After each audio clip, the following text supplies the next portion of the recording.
ఈజీగా ఐడెంటిఫై చేసుకోవడానికి ఏవైతే ఎక్కువ సేపు సంకోచ వ్యాకోచాలను కలిగించగలుగుతాయో, సో అవన్నీ కూడా ప్యారలల్ కేటగరీకి సంబంధించినటువంటి అంశాలు. సో ఇది ఎక్కడ ఉంటాయంటే ఫాసికల్స్‌కి సమాంతరంగా ఉంటాయి. ఇవి లాంగ్ మజిల్స్ చెప్తూ ఉంటాం వీటిని. సో, వీటిని అగైన్ 3 టైప్స్ ఆఫ్ కేటగరీస్ కింద వీటిని విభజించడం జరిగింది. సో, అది ఒకటి ముందుగా అనుకున్నట్టుగా స్ట్రాప్ ఒకటి, ఫ్యూజిఫార్మ్ ఒకటి, తర్వాత ఫ్యాన్ షేప్డ్ అనేటువంటి ఈ 3 కేటగరీస్‌ని ఇక్కడ తీసుకోవడం జరిగింది. సో, ఈ స్ట్రాప్ అనేటువంటిది లేదంటే స్ట్రాప్ అంటే జనరల్‌గా మనం తెలుగులో ఏం చెప్తాం? పట్టీ అని అంటాం. సో, ఆ పట్టీ లాంటిగా ఉండేటువంటి కండరాల్ని స్ట్రాప్ అని అంటాం. ఇది ప్యారలల్‌కి అంటే ప్యారలల్ కండరాలలో ఒక భాగంగా మనం చెప్తూ ఉంటాం. సో, దీంట్లో ఏముంటదంటే ఫైబర్స్ సంకోచ దిశకు అంటే ఇవి సంకోచించే దిశకు లాంగిట్యూడిన్ అంటే రేఖాంశంగా ఆ దిశగా ఇవి ఉంటాయి. సో, ఇవి విశాలమైనటువంటి అనుబంధాన్ని ఇతర కండరాలతో కలిగి ఉంటుంది. సో, జనరల్‌గా ఏంటి అనంటే విశాలమైనటువంటి అనుబంధాన్ని ఇతర కండరాలతో కలిగి ఉంటుంది. సో, ఈ ఇతర కండరాలతో పోలిస్తే విశ్రాంతి శాతం అంటే ఈ విశ్రాంతి జరిగినప్పుడు జరిగేటువంటి ఈ పొడవుని 40-60% తగ్గించడానికి ప్రయత్నం చేస్తాయి. సో, ఈ పట్టీ కండరాలనేటి అందుకనే మనకి సంకోచించినప్పుడు, వ్యాకోచించినప్పుడు ఈ పట్టీ కండరాలనేటువంటిది అవి ఎక్స్‌ట్రార్డినరీగా అంటే బియాండ్ ద లిమిటేషన్స్ వెళ్ళకుండా ఈ స్ట్రాప్ పట్టీ లాంటి కండరాలనేటువంటివి వాటి యొక్క కదలికల్ని తగ్గించడానికి ప్రయత్నం చేస్తాయి. సో, అంతటి ఇంపార్టెన్స్ ఉన్నటువంటి ఇవి అంటే జనరల్‌గా ఈ సార్టోరియస్‌ని మనం మాక్సిమం ఎగ్జాంపుల్‌గా చెప్పుకోవడానికి అవకాశం ఉంటుంది. రైట్. తర్వాత ఫ్యూజిఫార్మ్ అనేటువంటిది ఒకటుంది. సో, ఫ్యూజిఫార్మ్ అనంటే చివరలు అంటే స్పిండిల్ షేప్‌లో ఉంటాయి. అంటే కుదురు ఆకారం అని అంటాం లేదా కండే ఆకారం అనేటువంటిది చెప్తుండే. సో, చివరలు సన్నగా ఉంటాయి. అంటే మధ్యలో అనేటువంటిది స్పిండిల్‌గా ఉంటుంది. అంటే కదురు ఆకారంలో ఉంటుంది. ఇలా ఉంటుంది. అంటే బైసెప్ మజిల్ టైప్‌లో ఉండేటువంటి కదురు ఆకారంలో ఉండేటువంటి. So, fusiform a type of muscle మనం తీసుకున్నా మధ్యలో ఎక్కడైతే కండె మాదిరి ఉంటుందో సో, ఆటోమేటిక్‌గా అది ఏ టైప్‌కి సంబంధించిందనంటే ప్రైమ్ కేటగరీ వచ్చేసి ప్యారలల్‌కి సంబంధించింది. దాంట్లో సబ్ కేటగరీ వచ్చేసి ఫ్యూజిఫార్మ్‌కి సంబంధించినటువంటిది. అండ్ ప్యారలల్‌లో ఉన్నటువంటి థర్డ్ సబ్ కేటగరీ ఏంటంటే ఫ్యాన్ షేప్డ్. సో, ఇది టెండాన్స్‌ని కలపడానికి ఎక్కువగా ఉన్నటువంటి ఈ ఏరియా. సో, ఫైబర్స్ అనేటువంటివి ఒక చివర టెండాన్స్ వద్ద కలుస్తాయి. అది మనకందరికీ తెలిసినటువంటి విషయమే. సో, ఫైబర్స్ అనేటువంటివి ఎలా కలుస్తాయనంటే టెండాన్స్‌కి ఒక చివరన కలుస్తాయి. సో, మరి ఒక చివర విస్తృత ప్రదేశం అంటే మాక్సిమం సోర్సెస్ ఎక్కువగా అవి డీవియేట్ అయ్యాయి. సో, వీటినే మనం కన్వర్జెంట్ మజిల్స్ అనేటివి ప్రత్యేకమైనటువంటి నిర్మాణాలను కలిగి ఉన్నటువంటి మజిల్స్. సో, ఈ ఫ్యాన్ షేప్డ్‌నే మనం కన్వర్జెంట్ మజిల్స్ అని చెప్తాం. అంటే ఇవి పెక్టోరలిస్ మేజర్. సో, ఒక ఏరియాని మీరు ఇక్కడ ఎగ్జాంపుల్ గమనిస్తే ఇక్కడ మీరు కర్సర్ మూవ్ అయితుంది ఇక్కడ ఇది చూడండి. దిస్ ఈస్ కాల్డ్ ఒక ఎండ్ మాత్రమే ఉంటుంది. సో, ఇక్కడ నుంచి ఇది ఎలా ఉంటుందంటే డిఫరెంట్ వేస్‌లో అంటే ఎక్కువ ప్రదేశంలో విస్తృత ప్రదేశంలో అది కలవడానికి అవకాశం. సో, ఇలాంటి వాటిని మనం పెక్టోరల్స్ మేజర్ దాన్ని మనం ఫ్యాన్ షేప్డ్ అని అంటాం. సో, ఫ్యాన్ షేప్డ్ మజిల్స్ వీటిని మనం కన్వర్జెంట్ మజిల్స్ కూడా చెప్తుంటాం. సో, అంటే ఇవేంటి అనంటే ఒక ప్రదేశంలో ఇవి అంటుకొని అక్కడ బలహీనంగా ఉంటాయి. సో, బట్ ఇది ఏంటంటే కండరాలు లాగే క్రమంలో ఇవి ఎక్కడైతే ఇది కండరాన్ని లాగుతుందనుకోండి. సో, దాని యొక్క దిశను అది కండర సంకోచానికి అనుగుణంగా అది పరివర్తన చెంది. సో, మజిల్ ఇలానే ఉంది. సో, ఎక్కడి నుంచి ఇలానే లాగుతుంది. మనం ఇలా లాగినా, ఎలా లాగినా అది దానికి ఆ కండర సంకోచానికి అనుగుణంగా పరివర్తనం చెందడం అనేటువంటిదే convergence. So, that will converts according to the contraction. So, that is the greatness of this fan shaped.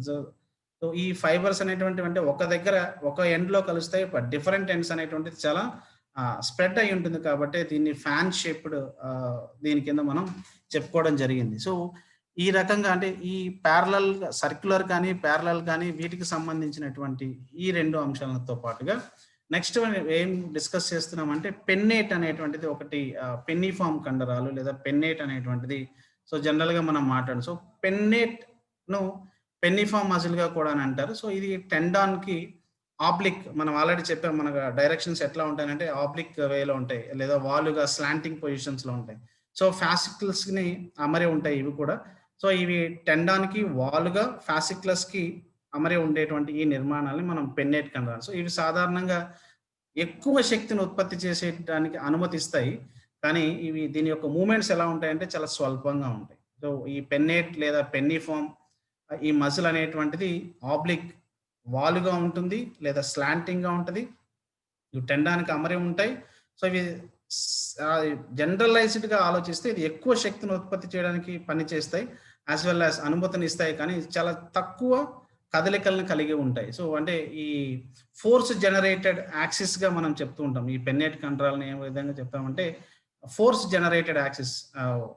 ఇవి జనరల్‌గా టెండాన్‌కి మధ్యలో అమరి ఉంటాయి. సో, ఇలాంటి కదలికలకి అంటే ఈ కండరాలు కుదించినప్పుడు లేదా సంకోచించినప్పుడు పెన్నేషన్ అనేటువంటి యాంగిల్ ఎక్కడ ఏర్పడుతుంది. సో, ఆ యాంగిల్ ఏదైతే ఉత్పత్తి చేయబడుతుందో, సో, ఆ శక్తి అనేటువంటిది చాలా ఎక్కువగా ఉంటుంది. అంటే సమాంతర కండరాలతో పోలిస్తే అంటే పారలెల్ కండరాలతో ఏర్పడేటువంటి శక్తి అనేటువంటిది ఆహ్, ఈ ఈ పెన్నెట్ లేదా పెన్నిఫార్మ్ కండరాలతో పోల్చినప్పుడు తక్కువగా ఉంటుంది. పెన్నెట్ కండరాల యొక్క శక్తి చాలా ఎక్కువగా ఉంటుంది. అందుకనే మనం బైసెప్ ముడిచినప్పుడు మన యొక్క ఈ పెన్నెట్స్ ఎలా ఉంటాయంటే చాలా స్ట్రాంగ్‌గా ఉంటుంది. సో, జనరల్‌గా ఈ సార్టోరియస్ మజిల్స్‌లో కానీ లేదా ఈ వేరే కండరాలతో మనం పొడవైనటువంటి కండరాలు లేదా సమాంతర కండరాలు లేదా పారలెల్ కండరాలతో పోల్చుకున్నప్పుడు పెన్నెట్ కండరాలు ఉత్పత్తి చేసేటువంటి శక్తి చాలా ఎక్కువగా ఉంటుందనేటువంటిది జనరల్‌గా ఇక్కడ మనం సో, ఇక్కడ ఫైబర్స్ అనేటువంటివి వాలుగా ఉంటాయి. అంటే అందుకనే దీన్ని స్లాంటింగ్ అంటాం. ఆబ్లిక్ అని అంటాం. సో, ఇవి క్రాస్ సెక్షన్ చేయడానికి దీని ద్వారా అంటే పెన్నెట్ జనరల్‌గా మనం ఏమంటామంటే ఏదైనా ఒక కండరాన్ని తీసుకొని క్రాస్ సెక్షనల్ స్టడీ అని అంటాం. సో, ఇక్కడ క్రాస్ సెక్షనల్ స్టడీస్ అనేటువంటివి ఏరియాస్ స్టడీ అనేటువంటిది ఇక్కడ జరగదు. ఎందుకంటే ఇది వాలుగా ఉంటుంది కాబట్టి. సో, దీన్ని కూడా మనం ఫిజియోలాజికల్ క్రాస్ సెక్షనల్ ఏరియాని ఉపయోగించాలి. సో, ఇది ఏ రకానికి సంబంధించినటువంటి కండరం మనం కనుక్కోవాలనుకున్నప్పుడు, సో, దీన్ని పెన్నెట్ కండరాల కోసం మాత్రం ఫిజియోలాజికల్ క్రాస్ సెక్షనల్ ఏరియాని జనరల్‌గా మనం ఉపయోగిస్తూ ఉంటాం. సో, అందుకనే ఈ పెన్నెట్ మజిల్‌లో లేదా కండరాల్లో అపోన్యూరోసిస్ అనేటువంటి ఒక తెల్లని ఫైబ్రస్ టిష్యూ ఉంటుంది. ఒక షీట్ లాంటి నిర్మాణం ఉంటుంది. సో, ఇది ఈ అపోన్యూరోసిస్ అనేటువంటిది కండరానికి అతుక్కొని అంటే కంప్లీట్‌గా అది విస్తరించి ఉంటుందన్నమాట. దీని యొక్క ముఖ్యమైన విధి ఏంటంటే కండరాన్ని మరియు బాడీ పార్ట్స్‌ని కలపడం. సో, అపోన్యూరోసిస్ ఎగ్జామినేషన్ పాయింట్ ఆఫ్ వ్యూలో ఎక్కువగా అడుగుతున్నాడు. సో, అపోన్యూరోసిస్ అనేటువంటిది ఏంటంటే ఇది వైట్ ఫైబ్రస్ టిష్యూ ఒక షీట్ లాంటి నిర్మాణం ఉంటుంది. ఇది బాగా అంటే అది విస్తరించి కండరాన్ని అతుక్కొని ఉంటుందన్నమాట. సో, దీని యొక్క ముఖ్యమైన డ్యూటీ లేదా ఫంక్షన్ ఏంటంటే అంటే కండరాన్ని మరియు బాడీ పార్ట్స్‌ని కలపడం అనేటువంటిది దీని యొక్క ముఖ్యమైనటువంటి విధి. సో, అంటే ఫాసిక్యులస్‌లు అనేటువంటివి అపోన్యూరోసిస్‌తో జోడించబడి కండరముల యొక్క లోడ్‌ని ఒక అక్షానికి ఒక కోణాన్ని ఏర్పరుస్తాయి. అందుకని ఈ యొక్క పెన్నేషన్ యాంగిల్ అనేటువంటిది ఎలా ఏర్పడుతుందనంటే బికాస్ ఆఫ్ దిస్ ఫాసిక్యులస్ అండ్ అపోన్యూరోసిస్‌లతో జోడించబడి కండరాలకి ఒక కోణాన్ని ఏర్పరుస్తుంది. అందుకని మనం ఎంత టైట్ చేస్తే అంటే మనం ఫ్లెక్షన్ చేసినప్పుడు బైసెప్ మజిల్ ఎలా అయితే మనకు ఒక కోణాన్ని ఏర్పడుతుంది. ఒక గట్టితనాన్ని అందుకనే సమాంతరంగా ఉండేటువంటి కండరాల కంటే కూడా ఈ పెన్నెట్ మజిల్స్‌కి ఎక్కువ శక్తిని ఉత్పత్తి చేస్తాయి. అందుకే ఫోర్స్ జనరేటెడ్ యాక్సిస్ అని మనం అంటున్నాం. సో, అంటే అన్ని ఫాసిక్యులస్‌లు కూడా టెండాన్‌కి ఒకవైపే ఉంటే ఇప్పుడు మనం జనరల్‌గా ఎగ్జామినేషన్ పాయింట్ ఆఫ్ వ్యూలో ఎలా చూస్తున్నామనంటే యూనిపెన్నెట్ అని, బైపెన్నెట్ అని, మల్టీ పెన్నెట్ అనేటువంటి. సో, ఈ పెన్నెట్స్ లేదా పెన్నిఫార్మ్స్ అనేటువంటివి ఎలా వస్తున్నాయనంటే అన్ని ఫాసికల్స్ ఏవైతే ఈ ఫాసికల్స్ అన్నీ టెండాన్‌కు ఒకవైపునే అమరి ఉంటాయి. దాన్ని యూనిపెన్నెట్ అని అంటాం. సో, ఈ ఫాసికలస్ అనేటువంటిది సెంట్రల్ టెండాన్‌కి అంటే కేంద్ర టెండాన్‌కి ఇరువైపులా ఉంటాయి. 2 వైపులా ఉంటే దానిని బైపెన్నిఫార్మ్ అని అంటాం. అంటే మనం యూనిపెన్నిఫార్మ్‌కి హ్యాండ్ దగ్గర ఉండేటువంటి మనం చెప్పుకోవచ్చు. అండ్ బైఫెన్నిఫార్మ్‌కి రెక్టస్ ఫెమోరిస్‌ని ఎగ్జాంపుల్‌గా చెప్పుకోవచ్చు. అంటే ఫాసికలస్‌లు కేంద్ర టెండాన్‌కి ఇరువైపులా ఉంటాయి. దాన్ని మనం బైపెన్నిఫార్మ్‌గా అంటాం. ఒకవైపే ఉంటే దాన్ని యూని పెన్నిఫార్మ్ అని అంటాం. సో, పెన్నెట్ కండరాల్లోని ఈ సెంట్రల్ టెండాన్స్ అనేటువంటివి లేదా కేంద్ర స్నాయువులు అనేటువంటివి శాఖలుగా విస్తరించి ఉంటే అంటే ఎక్కువగా ఉంటే వాటిని మనం మల్టీ పెన్నెట్స్ అని అంటాం. సో, దానికి ఎగ్జాంపుల్‌గా డెల్టాయిడ్ అనేటువంటి దాన్ని కూడా మనం చెప్పుకోవచ్చు. సో, మీరు ఏది ఆలోచించినా అక్కడ ఒక డెఫినెట్‌గా ఒక ఏరియా అయితే మనకి డెఫినెట్‌గా ఉంటుంది. సో, దాన్ని బేస్ చేసుకొని ఒకవైపే ఉంటే దాన్ని యూనిపెన్నెట్ అంటాం. ఇరువైపులా ఉంటే దాన్ని బైపెన్నెట్ అంటాం. ఎక్కువగా విస్తరించి ఉంటే దాన్ని మల్టీ పెన్నెట్ అని అంటాం. సో, ఇవి ఫోర్స్ జనరేటింగ్ యాక్సెస్‌గా పనిచేస్తాయి. అదేవిధంగా ఒకవైపు అంటే టెండాన్‌కి ఒకవైపు అమరి ఉంటాయి. సో, 2 వైపులా అమరి ఉంటాయి. మళ్ళీ ఎక్కువగా విస్తరించి ఉంటాయి. సో, ఈ విధంగా మనం ఈ 3 రకాలని కూడా చూస్తూ ఉంటాం. సో, అది ఉత్పత్తి చేసేటువంటి శక్తి ఏ విధంగా ఉంటుందనంటే పారలెల్ కండరాల కంటే ఎక్కువ శక్తిని ఉత్పత్తి చేయడానికి అందుకనే పెన్నిఫార్మ్స్ లేదా పెన్నెట్స్ కండరాలు అనేటువంటివి ఎక్కువగా ఎనర్జీని ఫోర్స్ జనరేటింగ్ యాక్సిస్‌గా మనం చెప్పుకుంటూ ఉంటాం. సో, ఈ ఫోర్స్ జనరేషన్ లేదా ఈ బలం ఉత్పత్తి అనేటువంటిది దేని మీద ఆధారపడి ఉంటుంది అనేటువంటిది ఒక సాధారణంగా మీ మనసులోకి వచ్చేటువంటి ఒక చిన్న ప్రశ్న. సో, ఇది దేని మీద ఆధారపడి ఉంటుందంటే, ఒకటి కండర పరిమాణం, రెండోది కండర తంతువుల యొక్క పొడవు అనేటువంటిది. ఈ 2 వీటితో పాటుగా ఏ రకానికి సంబంధించినటువంటి ఫైబర్ టైప్ ఇది ఏ రకానికి సంబంధించింది and as well as the pennation angle. So, ఈ యాంగిల్ ఎంత యాంగిల్‌లో ఉంది? ఈ ఫైబర్ టైప్ ఏంటి? అదే విధంగా కండరం యొక్క తంతువుల పొడవు ఎంత? లేదా ఆ కండరం యొక్క పరిమాణం ఎంత? ఈ 4 అంశాల మీద ఫోర్స్ జనరేషన్ లేదా బలం యొక్క ఉత్పత్తిని ఈ పెన్నేట్ మజిల్స్ అనేటువంటి ఏ విధంగా చేస్తాయనేది మీరు అర్థం చేసుకోవచ్చు. సో, దానికి అంటే కండరాల పరిమాణం క్రాస్ సెక్షనల్ ఏరియా ద్వారా మనం చెప్పాలి అనుకున్నప్పుడు సీఎస్ఏ అని అంటే జనరల్‌గా చెప్తాం. క్రాస్ సెక్షనల్ ఏరియా అని చెప్తాం. సో, V/L అనేటువంటిది volume by length of the muscle అనేటువంటిది మనం చెప్తుంటాం ఫార్ములా V/L అనేటువంటిది. అదే విధంగా ఇంకా ఖచ్చితంగా ఫిజియోలాజికల్ క్రాస్ సెక్షనల్ ఏరియాస్‌లో వీటి యొక్క ఈ ఫోర్స్ జనరేషన్ ఎంత ఉందని మనం ఆలోచించుకోగలిగినప్పుడు దాన్ని M into cos theta by L into P అని అయితే చెప్తూ ఉంటాం. అంటే M అంటే మజిల్ మాస్, కాస్ థీటా అనేటువంటిది అంటే ఆ ఫైబర్ యొక్క యాంగిల్‌గా చెప్తూ ఉంటాం.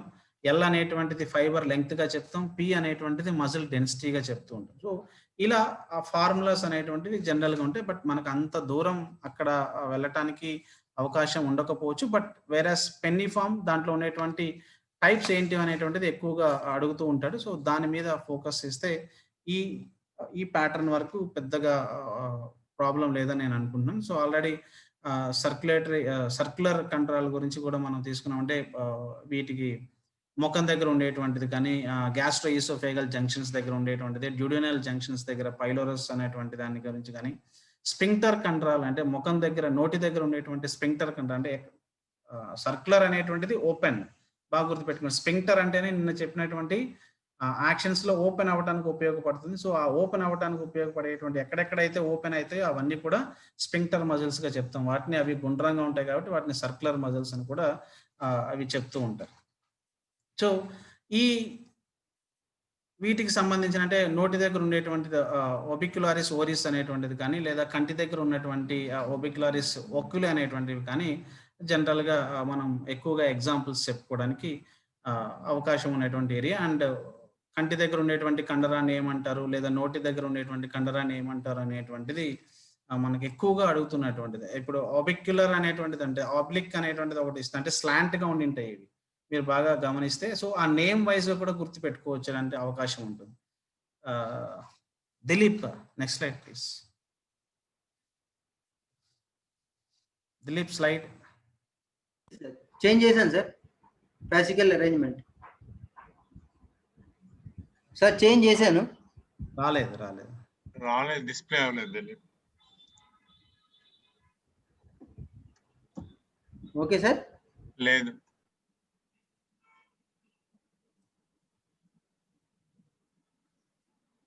Some problem.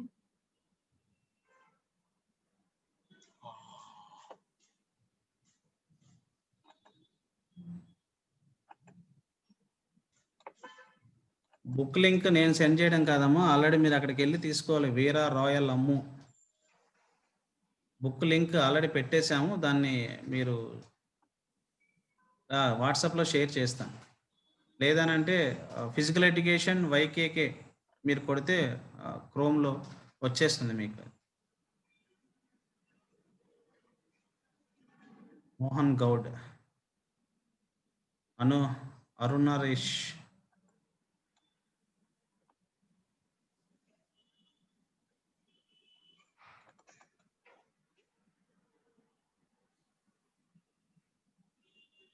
యా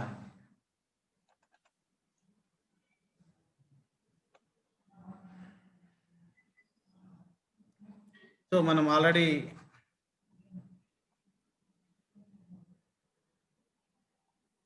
ఇక్కడ ఈ సర్క్యులర్ మజిల్స్ గురించి మనం చెప్తున్నాం. ఇక్కడ ఒక చిన్న క్వశ్చన్ ఇచ్చాను చూడండి, కింద చూడకుండా దానికి చూపండి. Open and close God entrance of the body dash is example of muscle and of the mouth అని చెప్తున్నాం. సో అది ఆర్బిక్యులారిస్ ఓరిస్ మజిల్ అనేటువంటిది ఇక్కడ మనం చెప్పుకోవచ్చు. అంటే సర్క్యులర్ గా ఉండేటువంటి ఈ మజిల్ కి ఒక ఎగ్జాంపుల్ గా మనం అంటే కంట్రాక్ట్ అయినప్పుడు ఎలా ఉంది, రిలాక్స్ అయినప్పుడు ఎలా ఉంది అనేటువంటి ఒక చిన్న example. Next slide please. So ఈ కండరాలు అంటే దీర్ఘరేఖ కండరాలు ఇది జనరల్గా మనం ఎక్కువగా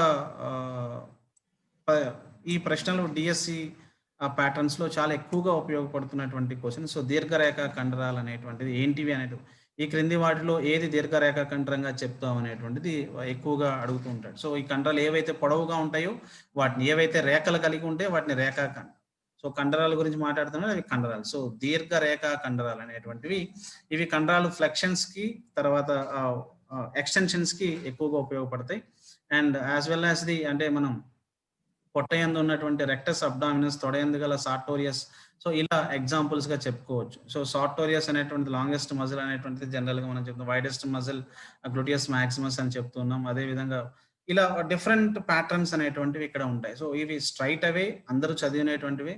సో ఎక్కువగా మనం ఫోకస్ చేయాల్సినటువంటి అవసరం లేకపోయినప్పటికీ, బట్ ఇవి ఈ 7 టైప్స్ ఏవి ఉన్నాయి అనేటువంటిది ఒకసారి మనం చూసుకుంటూ వెళ్ళిపోదాం ఫాస్ట్ గా. So please next slide please. So చతురస్రాకార కండరాలు అంటే క్వాడ్రలాటరల్ మజిల్స్ అని అంటాం. ఇవి 4 రకాలైనటువంటి ముక్కలు అంటే అప్గ్రేడ్ చెందడానికి అప్వర్డ్ కానీ, డౌన్వర్డ్స్ కానీ, హారిజాంటల్ కానీ, ఎక్స్టెన్షన్ హారిజాంటల్ ఫ్లెక్షన్స్ కానీ ఎక్కువగా ఉపయోగపడుతుంది. అంటే రాంబాయిడ్ మజిల్స్ కి, స్కాపులాకి, స్పైన్ కి మధ్యలో ఉంటుంది. ఇప్పుడు క్వశ్చన్ ఎలా అడుగుతున్నాడు అని అంటే దాని యొక్క ఇంపార్టెన్స్ అంటే దేని మధ్యలో ఉంటుంది అనేటువంటిది క్వశ్చన్ ఎక్కువగా ఫోకస్ చేస్తున్నాడు. అంటే నీట్, జేఈ టైప్ లో ఉన్నటువంటి ప్యాటర్న్స్ లో ఈ ఈ ఈ టైప్ ఆఫ్ క్వశ్చన్స్ ఎక్కువగా అడగడం జరుగుతుంది. అంటే వేటి మధ్యలో స్ట్రైట్ అవే క్వశ్చన్ అడగకుండా ఈ రాంబాయిడ్ అనేటువంటిది వేటి మధ్యలో ఉంటుంది అనేటువంటిది ఒక క్వశ్చన్ అడుగుతుంది. సో దానికి ఇది స్కాపులాకు, స్పైన్ కి మధ్యలో ఉండేటువంటి ఈ రాంబాయిడ్ మజిల్ ని చతురస్రాకార కండరాలు లేదా క్వాడ్రిలేటరల్ మజిల్స్ అనేటువంటిది జనరల్ గా మనం చెప్తూ ఉంటాం.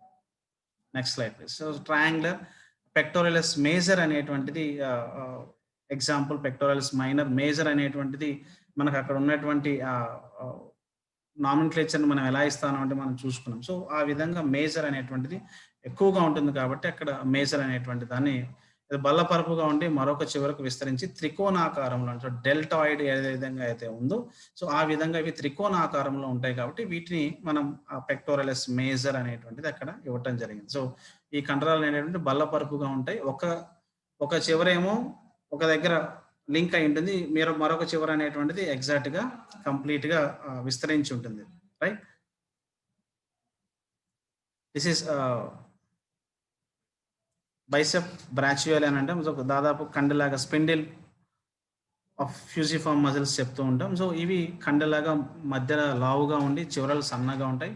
సో దీన్ని బేస్ చేసుకుని బైసెప్ బ్రాచియోలిస్ టెండాన్, ఇక్కడ ఉన్నటువంటి బెల్లి, మళ్ళీ అగైన్ టెండాన్ కి ఇది అతుక్కొని ఉంటుంది. సో ఇది స్ట్రైట్ అవే మీరు ఇలా గుర్తుపెట్టుకున్నా లేదనంటే అక్కడ చెప్పినటువంటి నిర్మాణాల ఆధారంగా గుర్తుపెట్టుకున్నా కూడా ఈజీ. బట్ డెఫినెట్ గా ఎక్స్పెక్టెడ్ క్వశ్చన్ వీటికి సంబంధించి మీరు వీటిని ఇలానే బైహెడ్ చేయాలి, ఇలానే గుర్తుపెట్టుకోవాల్సినటువంటి అంశం. సో ఇక్కడ షార్ట్ కట్స్ కంటే కూడా ఇక్కడ మీరు ఎక్కువగా వీటి మీదనే కాన్సన్ట్రేట్ చేయండి. సో డెఫినెట్ గా క్వశ్చన్ ఉంటుంది, వీటికి సంబంధించిన క్వశ్చన్ 100% ఉంటుంది. So please make sure that. So ఈ కండరాలు అనేటువంటివి ఈక వంటి కండరాలు లేదా పెనిఫామ్ కండరాలు అనేటువంటివి ఎలా ఉంటున్నాయంటే ఒక వైపు నుండి మరొక వైపుకు పొడవైన టెండాన్ ఉంది. సో ఇందులో కండరాల యొక్క తంతువులు అనేటువంటివి కండరం నుండి బయలుదేరి ఒకదానికొకటి సమాంతరంగా ఉండి ఏటవాలుగా అమర్చండి. అంటే చూడడానికి ఒక చీలిన పక్షి యొక్క మాదిరి, అంటే అందుకే దీనికి ఎక్స్టెన్సర్ డిజిటోరల్ లాగెస్ అని అంటాం. ఎక్స్టెన్సర్ బాగా గుర్తుపెట్టుకోండి, ఎక్స్టెన్సర్ యాక్షన్, ఎక్స్టెన్సర్ అంటే అది పైకి లేపడానికి అంటే కాలుని చాచడానికి ఉపయోగపడుతుంది. సో డెఫినెట్ గా ఎక్కడ ఉంటుంది అనేటువంటిది మీరు ఇక్కడ చూడొచ్చు. సో ఎక్స్టెన్సర్ డిజిటల్ లోగస్ అనేటువంటిది ఇక్కడ ఈ పక్షి ఈకను పోలినటువంటి నిర్మాణం. ఇక్కడ కర్సర్ మూవ్ అయినప్పుడు చూడండి ఒకసారి ఇక్కడ. సో ఈ ఎక్స్టెన్సర్ డిజిటల్ ఫోరం అనేటువంటిది సంబడి ఈస్ మూవింగ్ రైట్. నేనే సార్, దిలీప్, నేనే చేస్తాను. Right okay. సో ఇక్కడ ఈ టైప్ ఆఫ్ క్వశ్చన్స్ ఎలా అడుగుతున్నాడంటే ఈ పెన్నిఫార్మ్స్ కండరాలకు సంబంధించినటువంటి ప్రశ్నలు ఎలా అడుగుతున్నాడంటే మ్యాచింగ్స్ లో ఎక్కువగా అడుగుతున్నాడు. అండ్ స్ట్రైట్ అవే దేనికి ఉపయోగపడుతుంది అని అడుగుతాడు. సో అక్కడే వాడు ప్రశ్న ఇచ్చినప్పుడే అక్కడ ఆన్సర్ మనకు ఉంటుంది. So just focus on that. So extensor అన్నాడంటేనే డెఫినెట్ గా అది ఎక్స్టెన్షన్ కే ఉపయోగపడుతుంది. So extensor digitorum. సో కాలిన్ అంటే మనం చెప్పుకున్నప్పుడు యాక్షన్స్ లో చెప్పుకున్నాం. సో ఫ్లెక్సర్ అంటే వంచడానికి, ఎక్స్టెన్సర్ అని అంటే కాలుని తిరిగి నార్మల్ స్థితికి తీసుకురావడానికి ఉపయోగపడేవంటి ఈ నిర్మాణాలు. సో ఈ విధంగా ప్రశ్నలు ఇక్కడ ఎక్కువగా అడుగుతున్నారు. సో ఇది బాగా గుర్తుపెట్టుకోండి. అదేవిధంగా బైపెన్నిఫామ్. సో 2 రకాలైనటువంటి అంటే 2 టెండాన్‌కి ఇరువైపులా అమర్చబడి ఉన్నటువంటివి. సో రెక్టస్ ఫెమోరస్‌ని ఇక్కడ ఎగ్జాంపుల్‌గా చెప్పుకున్నాం. అదేవిధంగా మల్టీ పెన్నిఫామ్ అనేటువంటిది.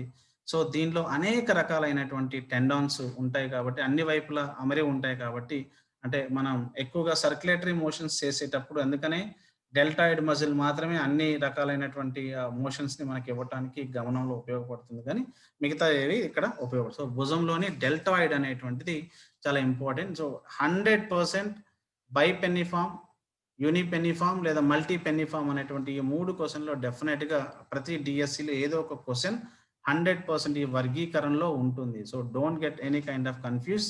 సో ఈజీగా మీరు గుర్తుపెట్టుకోవడానికి ఉన్నటువంటి అంశాలని ముందు విశదీకరించడం జరిగింది. సో దాంతో పాటుగా మీరు ఏదైతే రెగ్యులర్‌గా చదివేటువంటి అంశాలు ఏవైతే ఉన్నాయో వాటిని కూడా అక్కడ మీ ముందుకు తీసుకురావడం జరిగింది. రైట్.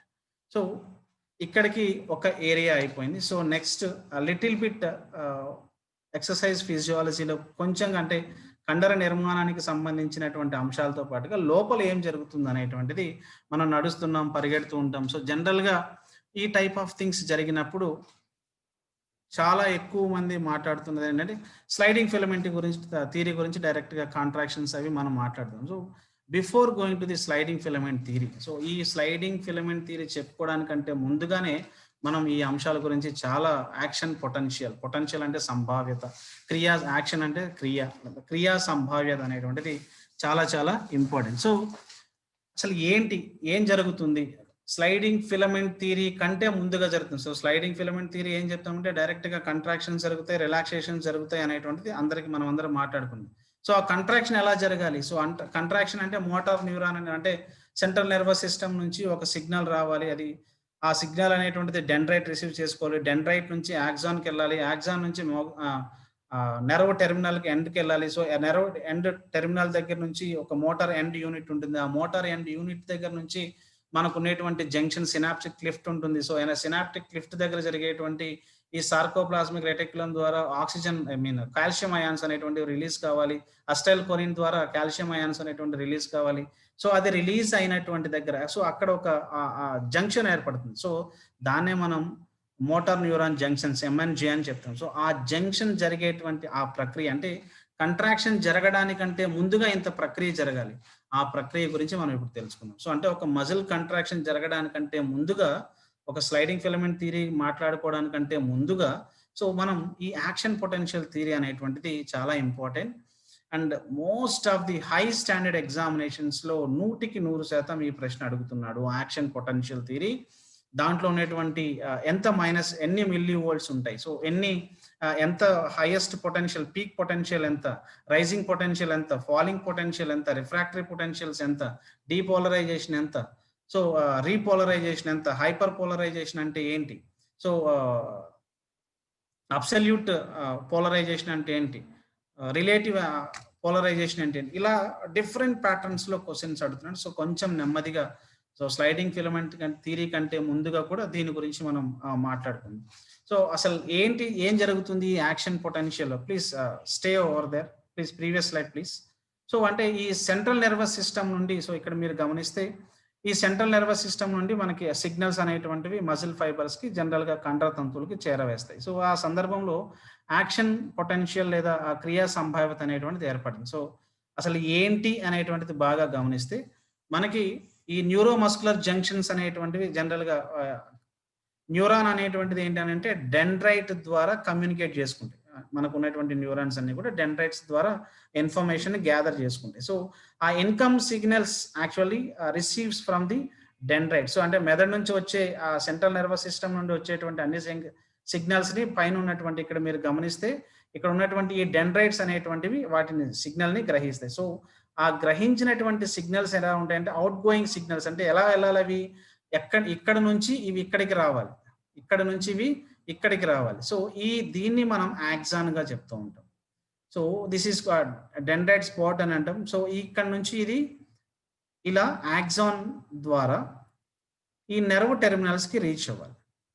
సో ఈ రీచ్ అవ్వటానికి సో ఎలక్ట్రికల్ ఇంపల్సెస్ అనేటువంటిది వర్డ్ మనం వాడుతున్నాం. సో ఈ ఎలక్ట్రికల్ ఇంపల్సెస్ దీని యొక్క యాక్సాన్ టెర్మినల్ కి చేరడం లేదా న్యూరాన్ టెర్మినల్స్ కి చేరడం అనేటువంటిది చాలా ఇంపార్టెంట్. సో ఇక్కడ మనం ఇంపల్సెస్ ఎలా వెళ్తాయి అని అంటే సో ఆటోమేటిక్గా ఇలా వేవ్ షేప్ లో వెళ్తూ ఉంటాయి. సో ఈ వేవ్ షేప్ పైన ఉన్నటువంటి దాని దగ్గర ఉన్నటువంటి నిర్మాణాలను ఏమంటారంటే మైలిన్ షీట్ లాంటి ఒక తొడుగు ఉంటుంది. సో దానిపైన నోట్స్ ఆఫ్ రాన్వియర్ కండరాల కణుపులు అనేటువంటివి ఉంటాయి. ఆ నోట్స్ ఆఫ్ రాన్వియర్ కణుపులు అనేటువంటివి ఈ యొక్క ఈ లోన్ ఉన్నటువంటి యాక్సాన్ పొటెన్షియల్ జరగడానికంటే పైన ఉన్నటువంటి ఈ సోడియం, కాల్షియం ఈ అయాన్స్ ఏవైతే పొటాషియం యొక్క ఈ గేట్స్ ను ఓపెన్ చేసుకోవడానికి ఈ కణుపులు అనేటువంటివి మనకి పైన ఉన్నటువంటి ఎలక్ట్రికల్ ఇంపల్సెస్ అనేటువంటి మూవ్ అవుతూ సో వాటిని ఎటువంటి అగాధాలను అక్కడ సృష్టించకుండా అవి క్లియర్ గా మూవ్ అవటానికి సో ఎక్కడైతే మైలిన్ షీట్ అనేటువంటిది ల్యాప్స్ అవుతుందో సో ఆటోమేటిక్ గా ఆ నెర్వ్ అనేటువంటిది అక్కడ మరణించినట్టుగా మనం సో మైలిన్ షీట్ అనేటువంటిది చాలా చాలా ఇంపార్టెంట్. సో ఇన్కమింగ్ కాల్స్ అనేటువంటిది దేని ద్వారా వస్తాయి? సెంట్రల్ నర్వస్ సిస్టమ్ నుంచి ఏది రిసీవ్ చేసుకుంటుంది అని అంటే డెండ్రైట్స్ రిసీవ్ చేసుకుంటాయి. సో డెండ్రైట్స్ నుంచి యాక్సాన్ ద్వారా నెర్వ్ ఇంపల్సెస్ అనేటువంటి ఇక్కడ ఈ నెర్వ్ ఇంపల్సెస్ అనేటువంటి ప్రయాణం చేయడం అవి సింగిల్ డైరెక్షన్ లోనే ప్రయాణం చేస్తే అక్కడ వ్యాపనం డిఫ్యూజన్ అనేటువంటిది జరగదు. సో అది ఇంపల్సెస్ ద్వారా ఆసిలేషన్ మోడ్ లో అది వెళ్తూనే ఉండాలి. సో ఇవి యాక్సాన్ ద్వారా నెర్వ్ టెర్మినల్స్ కి అది రీచ్ అవ్వాలి. అక్కడ మోటార్ ఎండ్ ప్లేట్ సో ఇక్కడ మనకి మోటార్ ఎండ్ ప్లేట్ ఉంది. ఎక్కడైతే మనకి మజిల్ ఫైబర్ ని కాంటాక్ట్ చేస్తామో ఈ యొక్క నెర్వ్ టెర్మినల్స్ అనేటువంటివి ఎక్కడైతే కాంటాక్ట్ చేస్తాం ఈ ఏరియా ఏదైతే ఉందో సో ఆ ఏరియా దగ్గర ఉన్నటువంటి ఆ క్లెఫ్ట్ మనం సినాప్సిస్ అని అంటాం. సో ఆ ఏరియాని మనం న్యూరోమస్కులర్ జంక్షన్ అని అంటాం. సో దీని ఎండ్ యొక్క చివరి భాగాన్ని మోటార్ ఎండ్ ప్లేట్ అంటాం. సో ఇక్కడ యాక్చువల్ గా పొటెన్షియల్ అనేటువంటిది జనరేట్ అవుతుంది. సో దాని గురించి ఇప్పుడు మాట్లాడితే యాక్చువల్ గా పోలరైజేషన్ అనేటువంటి వర్డ్ వాడతాం. అంటే ధ్రువణత అని అంటాం. సెల్ పోలరైజేషన్స్ అని అంటే ఎలక్ట్రికల్ వోల్టేజ్ అనేటువంటిది ఎంటైర్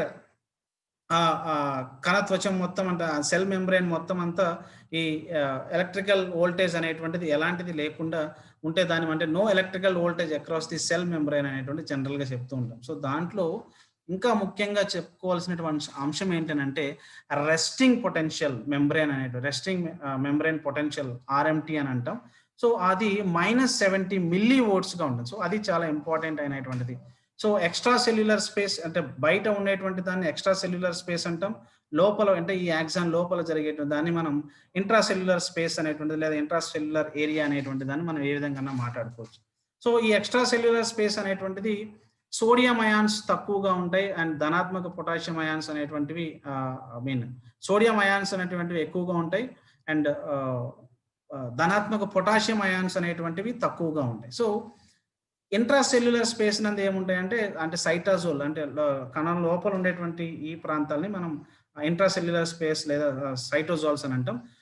దీంట్లో ఏముంటుంటే లోపల వైపుకి రుణాత్మక పొటాషియం అయాన్స్ అనేటువంటివి ఎక్కువగా ఉంటాయి అండ్ ధనాత్మక సోడియం అయాన్స్ అనేటువంటివి ఇక్కడ తక్కువగా ఉంటాయి. సో పైనేమో ఎక్స్ట్రా సెల్యులర్ స్పేస్ లో సోడియం అయాన్స్ ఎక్కువగా ఉన్నాయి, పొటాషియం అయాన్స్ తక్కువగా ఉన్నాయి. ఇంట్రా సెల్యులర్ స్పేస్ లో ఏమవుతుంది, రుణాత్మక పొటాషియం అయాన్స్ అనేటువంటివి ఎక్కువగా ఉన్నాయి, అదేవిధంగా ధనాత్మక సోడియం పొటాషియంస్ అనేటువంటివి తక్కువగా ఉన్నాయి. సో ఎక్కడైతే రుణం ఎక్కువగా ఉంటుందో అది ఆటోమేటిక్ గా మైనస్ లో ఉంటుంది, ఎక్కడైతే ధనాత్మకం పాజిటివ్నెస్ ఉంటుందో అది అంతా పాజిటివ్ గా ఉంటుంది. సో అందుకనే ఆ సంభావ్యత అనేటువంటిది ఆ విధంగా ఉంటుంది. సో పొటెన్షియల్ అనేటువంటిది సంభావ్యత పాజిటివ్ చార్జ్డ్ అయాన్స్ అనేటువంటివి తక్కువగా అవి ఎక్కువగా మూవ్ అవుతుంటాయి when compare to the negative areas తో పోల్చుకుంటే పాజిటివ్ అయాన్స్ వంటివి ఎక్కువగా మూవ్ అవుతాయి. సో మనకి పొటెన్షియల్ ది యాక్షన్ పొటెన్షియల్ లో ఉండే అంశమే యాక్చువల్ గా ఈ మూవ్ అవ్వటం, అంటే కేవలం ఒక డైరెక్షన్స్ లో కాకుండా ఇంకొక direction. Next slide please Dilip. So general గా ఇక్కడ ఈ మైలినేట్ షీట్ నుంచి మీరు ఈ బొమ్మ గమనిస్తే మీకు కంప్లీట్ గా ఒక పిక్చర్ వస్తుంది. సో ఇక్కడ నుంచి మనం తీసుకున్నటువంటి ఈ సెల్ బాడీ సెల్ నుంచి వచ్చినటువంటి ఇవి ఈ డెండ్రైట్స్ అనేటువంటి స్వీకరించి సో ఈ యాక్సాన్ అనేటువంటిది ఒక ప్యాసేజ్ వేగా పనిచేస్తుంటుంది.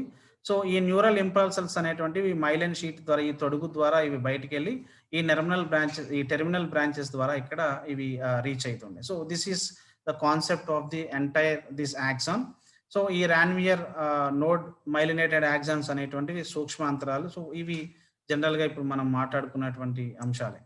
సో ఇవి అంటే వీటి యొక్క పనిని అవి వేగవంతం చేయడానికి ఎక్కువగా ఉపయోగపడతాయి. సో ఇవి లేవనుకోండి, సో వర్క్ అనేటువంటిది అంటే ఇక్కడ నుంచి ఇక్కడ ట్రావెల్ అవటం అనేటువంటిది చాలా లేట్ గా జరుగుతుంది. దీనికి 5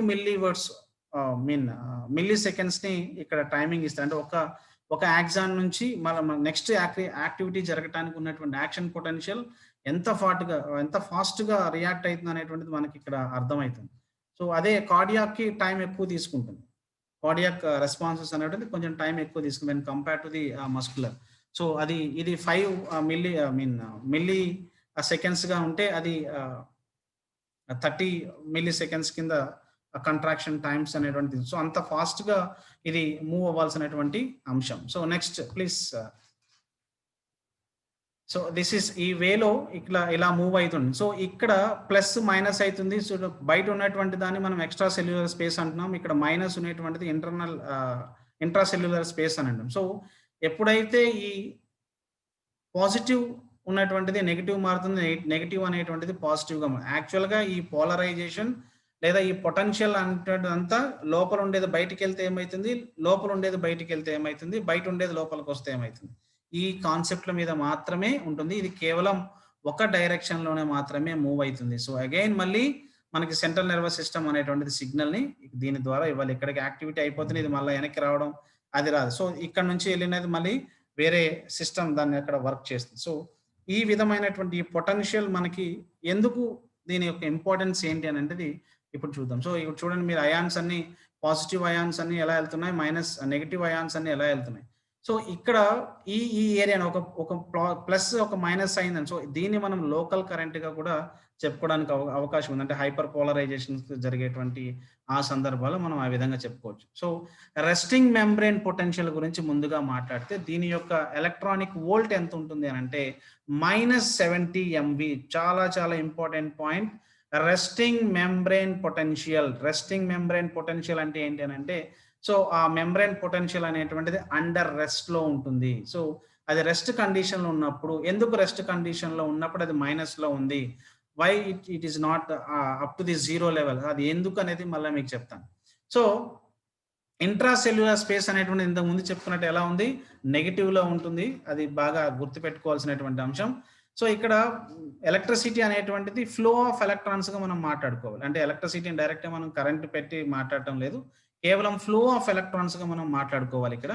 సో, ఈ నెర్వ్ ఇంపల్సెస్ అనేటువంటివి ఆ సెల్ మెంబ్రేన్ పొటెన్షియల్‌గా మనం చెప్తూ ఉంటాం. సో, ఈ నెర్వ్ ఇంపల్సెస్ అనేటువంటివి ఎలక్ట్రికల్ సిగ్నల్స్‌గా కూడా మనం అనుకోవచ్చు. అదే విధంగా ట్రావెల్స్ అమాంగ్ న్యూరాన్స్ అవి న్యూరాన్స్ ద్వారా ప్రయాణం చేస్తాయి. సో, అధిక గాఢత గల, సో, ఇక్కడ ఉన్నటువంటి నెక్స్ట్ స్లైడ్ ప్లీజ్.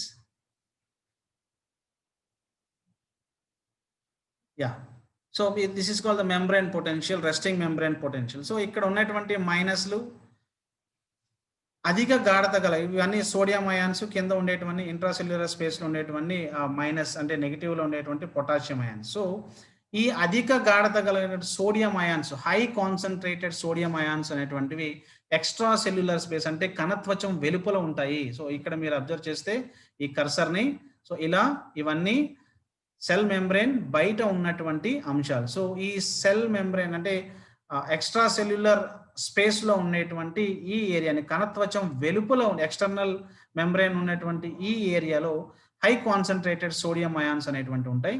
సో, అధిక గాఢత గల పొటాషియం అయాన్స్ అంటే K+ అయాన్స్ అనేటువంటివి సైటోసాల్ లేదా కణ లోపల ఉండేటువంటి ఈ ద్రవం నందు ఉంటాయి. సో, ఇక్కడ మీరు ఈ మైనస్‌లన్నీ మీరు గమనిస్తే, సో, ఈ రెస్టింగ్ మెంబ్రేన్ పొటెన్షియల్ దశలో సోడియం మరియు పొటాషియం అయాన్ గేట్స్ అనేవి కూడా ఇక్కడ మూసుకొని ఉంటాయి. సో, వీటిని లోనికి ఎంటర్ చేయడానికి ఒక గేట్ వంటి నిర్మాణాలు కావాలి. సో, ఆ గేట్లన్నీ కూడా మూసుకొని ఉండటం వలన ఇవి ఎక్కడ ఉండేటివి అక్కడే ఉంటాయి. సో, లోపల ఇక్కడ సోడియం ఉన్నది, ఇక్కడ పొటాషియం ఉంది, రెండు ప్లస్‌లో ఉన్నాయి. కానీ దీన్ని మైనస్‌లో ఇంట్రాసెల్యులర్ స్పేస్ మనం మైనస్ అని ఎందుకు అంటున్నామంటే, పొటాషియం సోడియంతో పాటుగా క్లోరైడ్ అయాన్స్ కూడా ఉంటాయి. ఇక్కడ ఈ క్లోరైడ్ అయాన్స్ అనేటువంటివి నెగెటివ్‌లో ఉండటం వలన ఇంట్రాసెల్యులర్ స్పేస్ అనేటువంటిది -70 మిల్లీవోల్ట్స్‌గా చెప్తూ ఉంటాం. సో, అంటే ఒక చర్య. సో, ఈ మెంబ్రేన్ పొటెన్షియల్స్ అనేటువంటివి లేదా సోడియం పొటాషియం అయాన్స్ అంటే గేట్లు మూసుకోవడం వల్ల బాహ్య తలంలో ఉన్న ధనాత్మక సోడియం అయాన్స్, అంతర్తలంలో ఉన్నటువంటి పొటాషియం అయాన్స్, ఈ రెండిటికి మధ్యలో కూడా క్లోరైడ్ అయాన్స్ అనేటువంటివి అంతర్తలంలో ఉండటం వలన ఇది -70 MVగా ఉంటుంది. సో, వీటి వల్ల మరి మనకి ఏం జరుగుతుంది అనంటే, సో, ఎప్పుడైతే మనకి ఇంపల్స్ జరుగుతుందో, ఎప్పుడైతే బ్రెయిన్ నుంచి మనకి అంటే ఒక యాక్టివిటీ ఇక్కడ స్టార్ట్ కావాలని ఒక ఇంపల్స్, ఒక ప్రేరణ స్టార్ట్ అవుతుందో అప్పుడు ఇమ్మీడియట్‌గా డీపోలరైజేషన్ ప్రాసెస్ అనేటువంటిది స్టార్ట్ అవుతుంది. అంటే పోలరైజేషన్ అంటే కణంలో జరిగేటువంటి అంటే ఇంపల్స్ ద్వారా జరిగేటువంటి ఆ ప్రారంభ సమయాన్ని మనం డీపోలరైజేషన్‌గా చెప్పొచ్చు. Next slide please.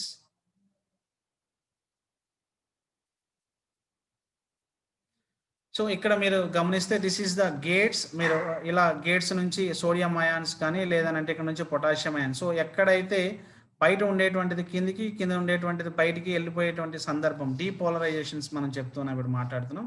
సో ఎక్కడైతే ఒక ఇంపల్స్ స్టార్ట్ అయిన తర్వాత అంటే ప్రేరణ ప్రారంభమయ్యే సమయానికి ఆ సందర్భాన్ని మనం డీపోలరైజేషన్స్ అని అంటాం. సో ఈ దశలో ఏంటంటే సోడియం వోల్ట్ గేట్స్ అనేటువంటివి తెరుచుకోవడం వలన సో బయట ఉండేటువంటి సోడియం అయాన్స్ అనేటువంటివి లోపలికి వస్తాయి. సో బయట ఉండేటువంటి సోడియం అయాన్స్ లోనికి రావటానికి ఇవి అంతర్తలంలోనికి ప్రవేశించడం జరుగుతుంది. అంటే ఆల్రెడీ పాజిటివ్‌లో అండ్ మైనస్‌లో ఉండేటువంటి ఈ ఇంట్రాసెల్యులర్ స్పేస్ అనేటువంటివి పొటాషియం అయాన్స్ అలానే ఉన్నాయి. ఇక్కడ బాగా గుర్తుపెట్టుకోండి. పొటాషియం నాకు if you don't mind white board share చేస్తారా? White board Dilip. సార్ చేయొచ్చు సార్, మీరు ఓపెన్ చేసుకోవచ్చు సార్. ఇక్కడ లేదే నా దగ్గర. మీరు స్క్రీన్ షేర్ చేస్తారా? చేయాలి సార్. ఓకే.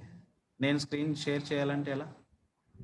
అంటే నేను స్టాప్ చేస్తే మీరు షేర్ చేసి మీరు వైట్ బోర్డ్ ఇవ్వచ్చు సార్. ఓకే. మళ్ళీ అదంతా అక్కడ నుంచి మీరు చేయడానికి రాదు కదా నాకు? రాదు సార్.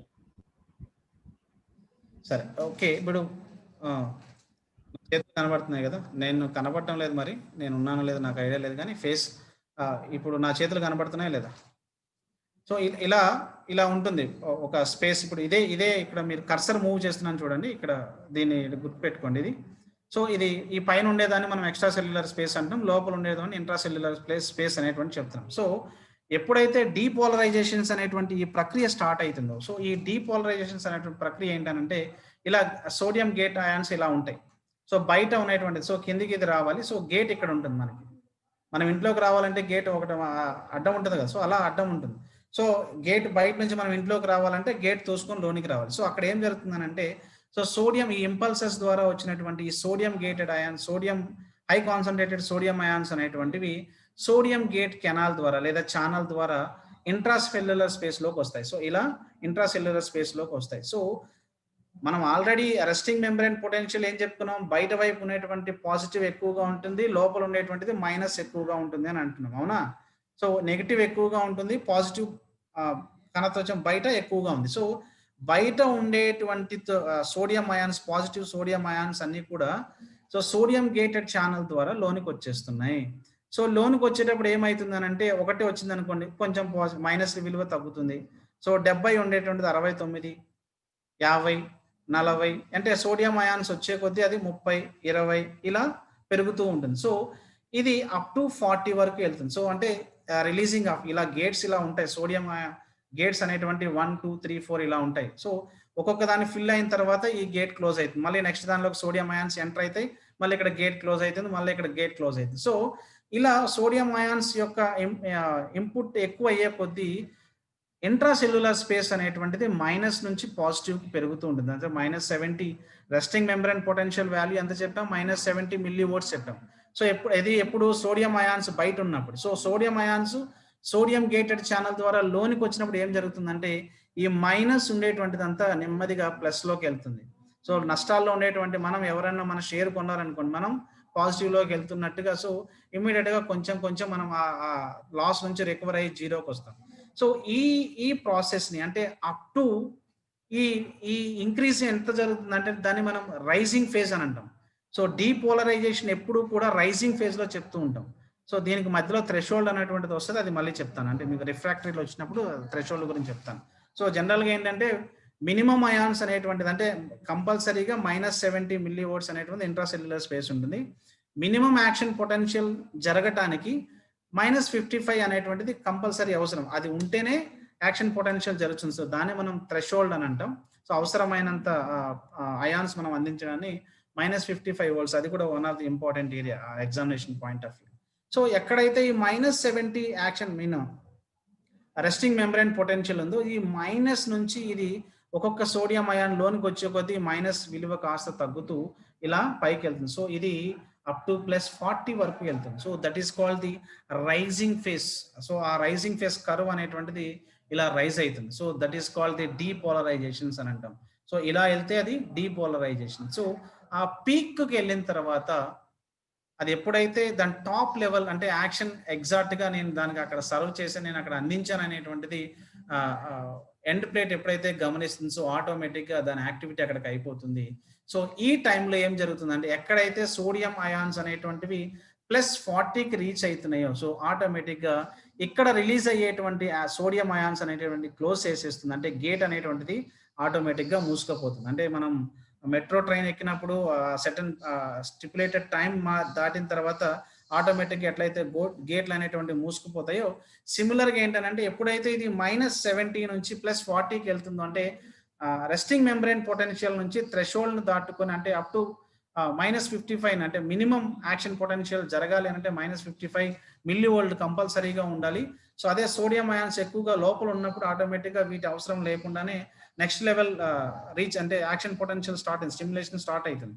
అలా లేని సందర్భాలలో డెఫినెట్ గా మినిమం అయితే 55 మిల్లీవోల్ట్స్ ఆఫ్ ఎనర్జీ పొటెన్షియాలిటీ అనేటువంటిది కంపల్సరీగా కంట్రాక్షన్ జరగడానికి అంటే యాక్షన్ పొటెన్షియల్ జరగడానికి ఇక్కడ నుంచి ఇంపల్స్ అక్కడ ట్రావెల్ కావడానికి డెఫినెట్ గా మిల్లీవోల్ట్స్ ఎలక్ట్రాన్ అనేటువంటిది కంపల్సరీగా కావాల్సినటువంటి. సో ఎప్పుడైతే ఈ రెస్టింగ్ మెంబ్రేన్ పొటెన్షియల్ -70 నుంచి డీపోలరైజేషన్ కి సంబంధించినటువంటి ఇది +40కి రీచ్ అవుతుందో దాన్ని మనం రైజింగ్ ఫేజ్ అని అంటాం. బాగా గుర్తుపెట్టుకోండి, రైజింగ్ ఫేజ్ డినోట్స్ అని అడుగుతున్నాను. So that is called the depolarisation. What is the energy level? So that is called the +40 millivolts. So ఈ విధమైనటువంటి క్వశ్చన్స్ ఉన్నాయి. సో ఎప్పుడైతే ఇది డీపోలరైజేషన్ పీక్ లెవెల్ అంటే రైజింగ్ ఫేజ్ అనేటువంటిది పీక్ లెవెల్కి రీచ్ అవుతుందో సో ఆటోమేటిక్ గా అక్కడ నుంచి ఉన్నటువంటి ఈ ఏరియాని సో జనరల్ గా డీపోలరైజేషన్ ఏరియా అంటుంది. సో ఈ ఏరియా ఎప్పుడైతే పీక్ స్టేట్ అవుతుందో పీక్ రీచ్ అవుతుందో సో ఆటోమేటిక్ గా ఇక్కడ ఏం జరుగుతుందంటే సోడియం గేట్స్ అనేటువంటివి క్లోజ్ అయిపోతున్నాయి. సో సోడియం గేట్స్ క్లోజ్ అయిపోగానే ఇమ్మీడియట్ గా డౌన్ ఫాల్ అనేటువంటిది స్టార్ట్ అవుతుంది. So that is called the repolarisation. So అంటే ఎప్పుడైతే ఈ సోడియం గేటెడ్ ఛానల్స్ అనేటువంటిది -55 దాటి ఆ యాక్షన్ పొటెన్షియల్ ప్రారంభం కావాలంటే డెఫినెట్ గా -55 థ్రెషోల్డ్ అనేటువంటిది అవసరం అవుతుంది. సో ఈ ప్రాసెస్ ని మనం రీపోలరైజేషన్ అంటే ఫాలింగ్ ఫేజ్ అని అంటాం దీన్ని. Depolarisation resting membrane potentials as well as రీపోలరైజేషన్స్ ఇక్కడ మీరు చూస్తే ఇమ్మీడియట్ గా లోపల ఉండేటువంటి పొటాషియం అయాన్స్ ఫస్ట్ ఏమో సోడియం అయాన్స్ లోపలికి వచ్చినాయి. సో మైనస్ ఉండేటిది అంటే బయట ఉండేటువంటి ప్లస్ లోపలికి వస్తే ఏమవుతుంది మైనస్ ఉండేటువంటిది ప్లస్ అవుతుంది. సో ఆల్రెడీ ప్లస్ ఉండేటువంటిది అక్కడ ఉండేటువంటి ప్లస్ తగ్గిపోతే మనం ఒక వ్యాపారం చేస్తున్నామండి, ఒక 300-400 పెట్టి ఒక 300 కోట్లు పెట్టారనుకోండి. సో 300 కోట్లలో మీకు ఉన్నటువంటి ఏరియా బయట ఏమో మీరు అప్పులు ఎక్కువగా ఉన్నాయి, మీరు పెట్టినటువంటి అప్పులు ఎక్కువగా ఉన్నాయి, మీకు వచ్చేటువంటి రాబడి తగ్గిపోయింది అనుకోండి. అప్పుడు మీరు మైనస్లో ఉన్నట్ట, మీరు డబ్బులు తీసుకొచ్చాం కాబట్టి ప్లస్లో ఉన్నట్టు. సో మనం అనుకున్నటువంటి ప్రాఫిట్ మనకు రావడంలో లేదు కాబట్టి సో మనం మైనస్లో ఉన్నట్టే. సో ఆల్రెడీ మైనస్లో ఉండేదానికి నువ్వు పెట్టినటువంటి దానికంటే ఎక్కువగా ఉన్నటువంటి దాన్ని మనం లోపలికి డిపాజిట్ చేస్తున్నాం. సో 300 కోట్లు అంటే ఇక్కడ ప్రాఫిట్లో ఉండేటువంటి -70లో ఉండేటువంటిది నిదానంగా తేరుకొని -55కి వస్తుంది. సో -59 నుంచి 0కి వచ్చింది, 0 నుంచి అగైన్ మళ్ళీ 70కి వెళ్తుంది. సో ఇలా రైజింగ్ ఫేజ్ అనేటువంటిది +40కి రీచ్ అయిన తర్వాత సో అక్కడ సోడియం అయాన్స్ అంటే నువ్వు ఏదైతే వర్క్ చేసావో ఆ వర్క్ నీతో కాలేదు, నిన్న ఆ వర్కర్ మోసం చేసి వెళ్ళిపోయాడు. సో ఇమీడియట్ గా మళ్ళీ ఏమవుతుంది నీ డౌన్ ఫాల్ స్టార్ట్ అయింది అంటే రీపోలరైజ్. సో లోపల ఉండేటువంటి ప్లస్ అయాన్స్ అన్ని అంటే కాల్షియం దాంట్లో ఉండేటువంటి పొటాషియం అయాన్స్ ఈ పొటాషియం అయాన్ గేటెడ్ ఛానల్ ద్వారా మళ్ళీ బయటకు పోతాయి. సో ఇక్కడ మీరు గమనిస్తే సో ఇలా ఒకదాని నుంచి ఒకటి కిందికి వస్తే ఒకటి బయటికి పోతుంది. సో దాన్ని మనం పొటాషియం వోల్టేజ్ గేట్స్ ఓపెన్ అవడంతోనే రీపోలరైజేషన్ ప్రక్రియ అనేటువంటి స్టార్ట్ అవుతుంది. సో బాగా గుర్తుపెట్టుకోండి, సోడియం గేటెడ్ అయాన్ ఛానల్ ఎక్కడ ఉంటుంది అని అంటే సోడియం అయాన్స్ లోనికి ప్రవేశించినప్పుడు దాన్ని డీపోలరైజేషన్స్ అని అంటాం. సో డీపోలరైజేషన్స్ లో పైన ప్లస్ ఉండేటువంటిది లోన మైనస్ ఉండేటువంటిది రెండు వైస్ వర్సా చేంజ్ అవుతాయి. సో ప్లస్ అనేటువంటిది మైనస్ లోకి వస్తుంది, సో ఆటోమేటిక్ గా మైనస్ అనేటువంటిది ప్లస్ లోకి మారుతుంది. ఆల్రెడీ ప్లస్ లో ఉండేటువంటిది ఏమైతుంది మైనస్ అవుతుంది, ఎందుకంటే ఆల్రెడీ అక్కడ పాజిటివ్నెస్ పోయింది కాబట్టి అది ఆల్రెడీ మైనస్ అవుతుంది.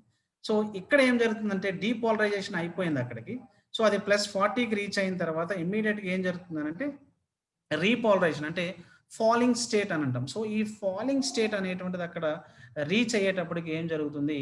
సో లోపల ఉండేటువంటి ప్లస్ అంటే పొటాషియం అయాన్స్ ఏవైతే ఉన్నాయో అవన్నీ పొటాషియం గేటెడ్ ఛానల్ ద్వారా బయటికెళ్ళిపోతుంటాయి. అంటే ధనాత్మకమైనటువంటి పొటాషియం అయాన్స్ ఏవైతే ఉన్నాయో అవి బయటికెళ్ళిపోవటం వలన ఆల్రెడీ ప్లస్‌లో ఉన్నటువంటిది అంటే ఇంట్రాసెల్యులర్ స్పేస్ అనేటువంటిది ప్లస్‌లో ఉంటుంది.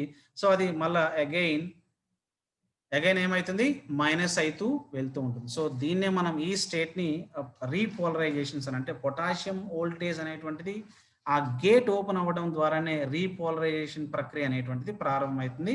సో ఈ దశలో లోపల ఉన్నటువంటి ఆ ధనాత్మక పొటాషియం అయాన్స్ అనేటువంటివి బయటకు వెళ్ళిపోవడం వలన లోపల ఉన్నటువంటి ధనాత్మక అంతస్త్వచం కాస్త రుణాత్మకంగా మారిపోతుంది. సో అలాంటి సందర్భాల్లో మరి బయట ఉన్న రుణాత్మకం ఏమై ఉండాలా? ధనాత్మకంగా మారిపోతుంది. అంటే దాని అర్థం ఏంటంటే పొలారిటీ అంటే దీని యొక్క పొలారిటీ మారగానే పొటాషియం అయాన్స్ అనేటువంటివి గేట్లు మూసుకుపోతాయి. సో ఈ గేట్లు ఎప్పుడైతే మూసుకుపోయినా ఏమైతుంది?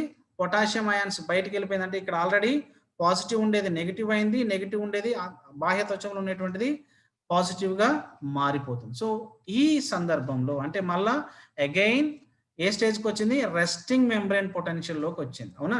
సో ఆ లెవెల్‌కి రీచ్ అయిన తర్వాత స్టిల్ ఇక్కడ ఇంకొక చాలా ఇంపార్టెంట్ ఏరియా అంటే స్టిల్ ఇంకా ఈ క్లోజ్డ్ అయాన్స్ అంటే ఈ potassium gated ion chains canals ఆ చాంబర్స్ క్లోజ్ కాలేదనుకోండి. అప్పుడు ఏం జరుగుతుందనంటే హైపర్ పోలరైజేషన్ అది ఇంకా స్టిల్ -17 దాటి ఇంకా కిందికి వెళ్ళిపోవడానికి ఆస్కారం ఉంటుంది. సో దాన్ని మనం హైపర్ పోలరైజేషన్స్ అని అంటాం. సో ఈ హైపర్ పోలరైజేషన్ అనేటువంటిది ఏంటి అనంటే సో ఫాలింగ్ స్టేజ్ అనేటువంటిది రెస్టింగ్ మెంబ్రేన్ పొటెన్షియల్‌కి చేరుకున్న తర్వాత స్టిల్ ఏంటంటే ఈ పొటాషియం అయాన్ గేటెడ్ ఛానల్స్ ఏవైతే ఉన్నాయో ఇవి క్లోజ్ కాలేదని ఇక్కడ నా కర్సర్ చూడండి. ఈ పొటాషియం అనే అయాన్స్ అనేటువంటిది ఈ లోనికి వచ్చేటువంటి క్రమం అనేది ఏదైతే ఉందో ఈ క్రమం అనేటువంటిది ఇక్కడ క్లోజ్ కాలేదనుకోండి. సో ఈ ఇమ్మీడియట్‌గా ఏం జరుగుతుందనంటే సో అది స్టిల్ ఇంకా మైనస్‌లోకి వెళ్ళిపోతుంది. సో ఆ మైనస్ జరిగినటువంటి దాన్నే హైపర్ పోలరైజేషన్స్ అని అంటాం. సో ఈ హైపర్ పోలరైజేషన్‌ని అగైన్ మళ్ళీ రెస్టింగ్ మెంబ్రేన్ పొటెన్షియల్ జరగటానికి అగైన్ దాన్ని బయటికి తీసుకురావడానికి మళ్ళీ ఒక్కసారి క్లోజ్ అయిన తర్వాత సోడియం గేట్ క్లోజ్ అయిన తర్వాత సోడియం అయాన్స్ లోనికి రావడానికి లేదు. అదేవిధంగా పొటాషియం అయాన్స్ క్లోజ్ అయిన తర్వాత అవి మళ్ళీ బయటకు పోవడానికి లేదు. సో ఈ విధమైనటువంటి నిర్మాణాలు అక్కడ ఉంటాయి. మరి ఈ సందర్భంలో అంటే రెస్టింగ్ మెంబ్రేన్ పొటెన్షియల్ అయ్యింది అంటే -70 MVగా ఉంది మిల్లీ వోల్ట్‌గా ఉంది. సో ఈ రెస్టింగ్ మెంబ్రేన్ వోల్ట్ అనేటువంటిది -70 MV అనేటువంటిది +40గా మారింది రైజింగ్ ఫేజ్‌లో. That is called the depolarisation. So ఎక్కడైతే సోడియం అయాన్ గేటెడ్ ఛానల్ ద్వారా సోడియం అయాన్స్ లోనికి ఏర్పడితే అది పాజిటివ్‌గా మారుతుంది. సో ఆల్రెడీ లోపల ఉన్నటువంటి పొటాషియం అయాన్స్ అనేటువంటివి పొటాషియం గేటెడ్ ఛానల్ ద్వారా బయటికి వెళ్తే దాన్ని రీపోలరైజేషన్స్ అని అంటాం. సో ఈ రీపోలరైజేషన్ ప్రక్రియ అనేటువంటిది ఇమ్మీడియట్‌గా ఆగకపోతే ఆల్రెడీ మైనస్ అనేటువంటిది అది రెస్టింగ్ మెంబ్రేన్ పొటెన్షియల్‌ని దాటి ఇంకొంచెం కిందికి వెళ్తుంది. సో ఆ రెస్టింగ్ మెంబ్రేన్ పొటెన్షియల్ కిందికి దాటి వెళ్తే దాన్ని హైపర్ పోలరైజేషన్స్ అని అంటాం. సో ఈ హైపర్ పోలరైజేషన్ ఇలాంటి సందర్భాల్లో మనకి ఒక చాలా ఇంపార్టెంట్ ఫ్యాక్టర్ ఒకటి అవసరం అవుతుంది. అది రిఫ్రాక్టరీ పీరియడ్. సో ఈ రిఫ్రాక్టరీ పీరియడ్ అనేటువంటిది అగైన్ 2 పార్ట్స్‌గా డివైడ్ చేసాం. So absolute and relative factors అనేటువంటిది మీకు 2 రకాలైనటువంటి కలర్స్ కనిపిస్తున్నాయి ఇక్కడ. సో అబ్సల్యూట్ అనేటువంటిది ఏంటంటే పీక్ రైజింగ్ ఫేజ్ అనేటువంటి దాన్ని అబ్సల్యూట్ రిఫ్రాక్టరీ ఫ్యాక్టర్‌గా అంటాం. సో ఎప్పుడైతే డౌన్ ఫేజ్ స్టార్ట్ అయిన తర్వాత ఇక్కడ రెస్టింగ్ మెంబ్రేన్ పొటెన్షియల్ నుంచి ఇది చూడండి రెస్టింగ్ మెంబ్రేన్ పొటెన్షియల్ వాల్యూ మనం ఎంత చెప్పాం -70 మిల్లీ వోల్ట్స్‌గా చెప్పాం. సో ఇది దాటి ఇంకా ఇది కిందికి వెళ్తూ ఉంది. So this is called the hyper polarization అంటాం. సో ఈ హైపర్ పోలరైజేషన్‌ని సరిదిద్దడానికి కాల్షియం పొటాషియం గేట్ ఇప్పుడు 2 కలిసి ఉంటాయి మళ్ళా. ఈ 2 అయాన్స్‌ని కలిసి అంటే కాల్షియంని పొటాషియంని సోడియంని కాల్షియం కాదు పొటాషియం అండ్ సోడియం అయాన్స్ అనేటువంటివి ఈ 2 అయాన్స్ కూడా ఓపెన్ అవ్వటానికి రావటానికి తీసుకోవటానికి ఒక ప్రత్యేకమైనటువంటి నిర్మాణం ఉంటుంది. అది రిఫ్రాక్టరీ పీరియడ్ ద్వారా మనకి ఏర్పడుతుంది. సో ఈ రిఫ్రాక్టరీ పీరియడ్ యొక్క చాలా ఇంపార్టెంట్ ఏంటంటే హైపర్ పోలరైజేషన్ ఎక్కడైతే ఏర్పడుతుందో దాన్ని సరిదిద్దుతూ దాన్ని మళ్ళీ రెస్టింగ్ మెంబ్రేన్ పొటెన్షియల్‌కి తీసుకురావడం దీని యొక్క ముఖ్యమైనటువంటి విధి. అంటే ఈ ఈ తరుణం అంటే ఇక్కడ ఏం జరుగుతుందనంటే జనరల్‌గా ఇంకో సిగ్నల్ అందుతుంది. సో, ఇమ్మీడియేట్‌గా పొటాషియం అయాన్ అనేటువంటిది. సో, ఇక్కడ ఏమి జరగదు. సో, బాహ్య త్వచంలో ఉండేటువంటిది బాహ్య త్వచంలోనుంటాయి. అంతఃత్వచంలో ఉండేటువంటి అంతఃత్వచం అలా స్టాగ్నేట్. ఎందుకంటే అవి గేట్స్ ఈ విధంగా మళ్ళీ ఇంపల్సెస్ ద్వారా రియాక్ట్ కావు. సో, ఇమ్మీడియేట్‌గా ఏం కావాలి అనంటే అవి సోడియం అయాన్స్ తెరుచుకోలేవు. అదే విధంగా పొటాషియం గేటెడ్ ఛానెల్స్ కూడా తెరుచుకోవు. సో, ఈ సందర్భంలో ఒక ఒక ఎనర్జీ అవసరం. ఒక శక్తి అవసరం. ఆ శక్తి ఎక్కడి నుంచి వస్తుందనంటే అగైన్ ఏటీపీ రూపంలో సోడియం, పొటాషియం పంపు ద్వారా ఈ 3 సోడియం అయాన్లను బయటకు పంపి 2 పొటాషియం అయాన్లను లోనికి ఆహ్వానిస్తుంది. So, sodium gated ion, sodium, potassium gated channel ఏం చేస్తుందనంటే 3 సోడియం అయాన్లను బయటికి పంపిస్తది. ఎన్ని ఇన్వైట్ చేస్తుంది? రెండిటిని మాత్రమే లోనికి ఇన్వైట్ చేస్తుంది. సో, దీనిని రిఫ్రాక్టరీ పీరియడ్ అని అంటారు. సో, ఇక్కడ 3 అంశాలు బాగా గుర్తుపెట్టుకోవాలి రిఫ్రాక్టరీ పీరియడ్‌లో. సో, హైపర్ పోలరైజేషన్ ఇక్కడే ఏర్పడుతుంది. అదే విధంగా ఒక ఏటీపీ ఇక్కడే ఏర్పడుతుంది. సో, ఈ హైపర్ పోలరైజేషన్ అనేటువంటి దాన్ని సరిదిద్దడానికి మనకి ఈ రెస్టింగ్ మెంబ్రేన్ పొటెన్షియల్ లెవెల్‌కి తీసుకురావడానికి ఈ రిఫ్రాక్టరీ పీరియడ్. సో, దాన్ని మళ్ళీ న్యూట్రలైజ్ చేయటానికి అక్కడ శక్తి రూపంలో విడుదల చేయడానికి మనకి ఏది అవసరం అయితుందంటే ఏటీపీ ఇమ్మీడియేట్‌గా అక్కడ చర్య జరిగి ఏడీపీ అండ్ 2 పొటాషియం అయాన్స్ ఏమో లోనికి వస్తే 3 పొటాషియం అయాన్స్ బయటికెళ్తాయి. అంటే యాక్షన్ పొటెన్షియల్ అనేటువంటిది ఒక గేట్ ద్వారా ఆహ్వానించడం మాత్రమే జరుగుతుంది. సో, కానీ ఇక్కడ రిఫ్రాక్టరీ పీరియడ్ నందు అంటే ఇలా ఉంటుందది. సో, బయట ఉన్నటువంటి అంటే లోన ఉన్నటువంటి సోడియం అయాన్స్ ఏవైతే ఉన్నాయో సో, వాటిని బయటికి పంపుతుంది. మీరు రీపోలరైజేషన్స్‌కి రండి ఒకసారి. సో, అక్కడి నుంచి ఏం జరుగుతుందంటే ఇలా ఉంటుంది గేట్ అది. సో, ఏటీపీ ఇక్కడ చర్య అందిస్తుంది. మనకి ఇక్కడికొచ్చి నాకు ఏటీపీ తగిలిందనుకోండి ఇలా. ఇక్కడ ఉన్నా నేను. ఇలా ఉంది నాది. ఇది sodium, potassium gated ion channel అనుకోండి. సో, ఈ ఛానల్‌కి నాకొక ఏటీపీ వచ్చి తగిలింది. సో, తగిలితేనే నేనేమవుతున్నానంటే ఈ లోపల ఉండేదంటే సోడియం అయాన్స్‌ని నేనేం చేయాలి? ఇక్కడ 3 రంధ్రాలు ఉంటాయనుకోండి. సో, లోపల ఉండేటువంటి 3 సోడియం అయాన్స్ అవి ఏం జరగాలి? ఇక్కడ దీనికి దానికి అతుక్కొని ఉండాలి. సో, ఇలా ఉండేటువంటి దానికి అతుక్కున్న వెంటనే ఏం చేస్తా నేను? ఇలా ఓపెన్ అయితాను. సో, ఇవి ఇలా బయటికెళ్ళిపోతాయి. సో, ఇక్కడ ఉన్నటువంటి పొటాషియం అయాన్స్ ఎన్ని లోనికి ఇన్వైట్ చేయాలి నేను?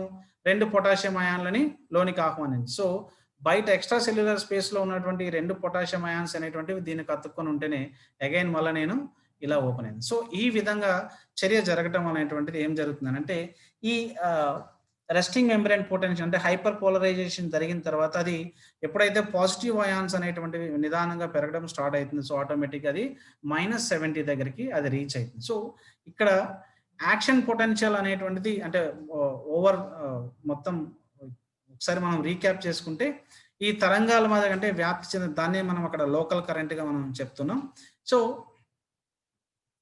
జనరల్‌గా అంతర్గత కణ భాగాలు అంటే యాక్షన్ పొటెన్షియల్స్‌కి మనం కావాలంటే మాత్రం ఖచ్చితంగా ఎంత ఎనర్జీ కావాలన్నా -55 మిల్లీ వోల్ట్స్ అనేటువంటిది కంపల్సరీగా కావాలి.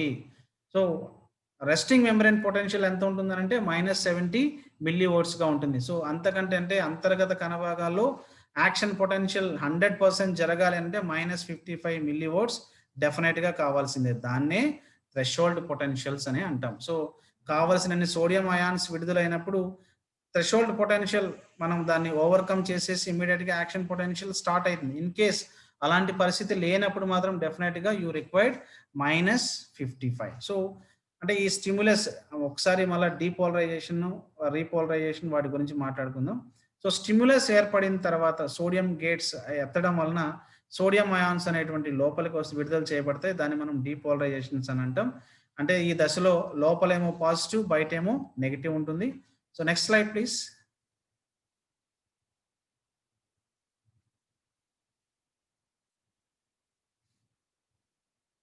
Slide please, next slide. Dilip. Sir. Next slide. Yes.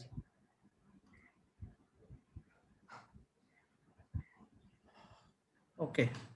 ఇక్కడ మీరు చూడండి threshold, rising face,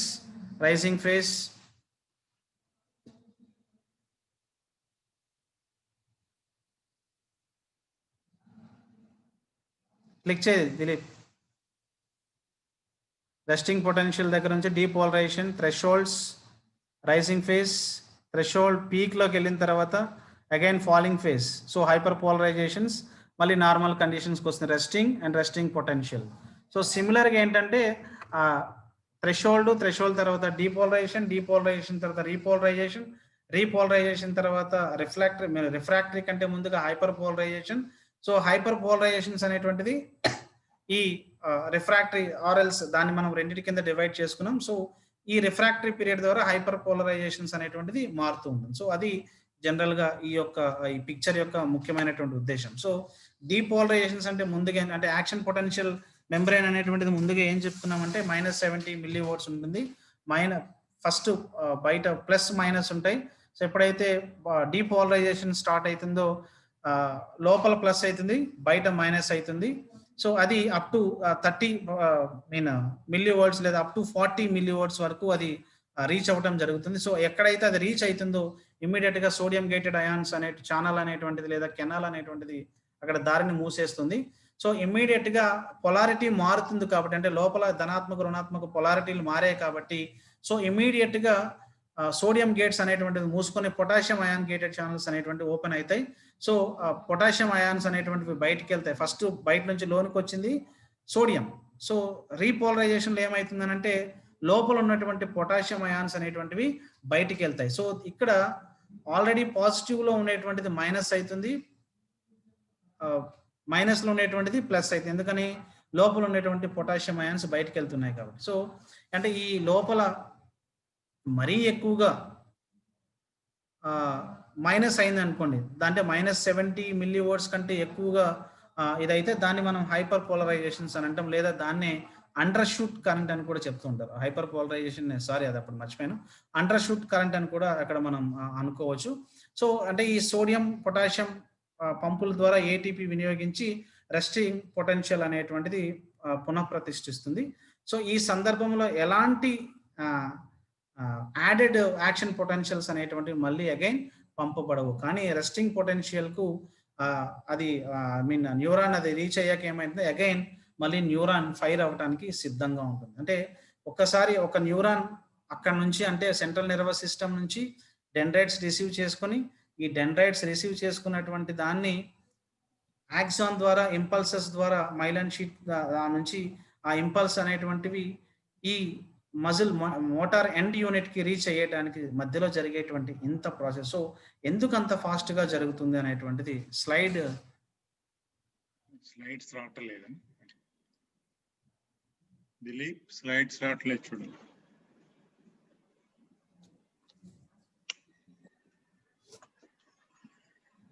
Sivan slides display అవట్లేదు.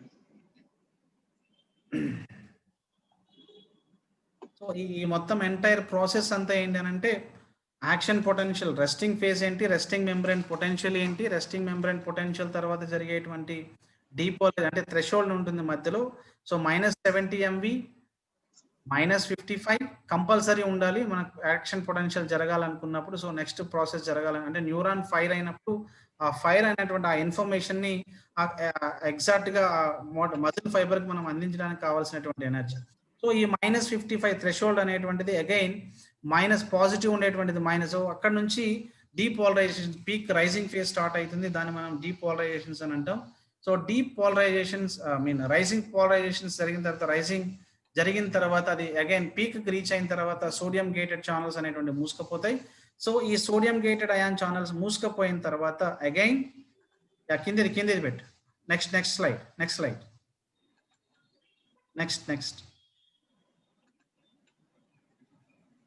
నేను చేస్తాను, వాళ్ళకి కుదరట్లేదు అనుకుంటాను. ఓకేనా, మీ మ్యూట్ అయింది.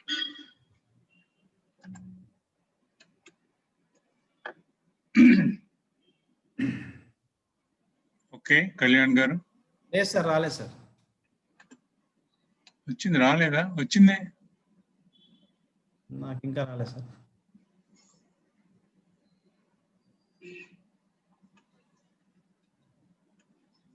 Next slide. Action potential propagation కాకుండా నెక్స్ట్ స్లైడ్. ఇదేనా వచ్చిందా? సమ్మరీ ఆఫ్ యాక్షన్ పొటెన్షియల్ ఉంటుంది సార్, అది రావాలి సార్. అదే వచ్చింది, ఇప్పుడు రాలేదా? రాలేదు సార్. Something is happening. నన్ను ఒకసారి కో హోస్ట్ ఇవ్వండి, నేను షేర్ చేస్తాను. దిలీప్, సార్ 1 minute నేను చేస్తున్నాను సార్. శివానంద్ గారు నేను చేస్తున్నాను sir. Right. Yeah, okay, please. నేను బయటికి రావాలంటాను కదా. మీరు బయటికి వెళ్ళిపోండి సార్. ఎట్లా బయటికి ఎట్లా వెళ్ళాలి? ఇప్పుడు నా వస్తుంది సార్, నో ప్రాబ్లం. మీద వస్తుంది కదా. ఓకే ఓకే, మీరు స్టాప్ షేర్ స్క్రీన్ కొట్టండి సార్. ఓకే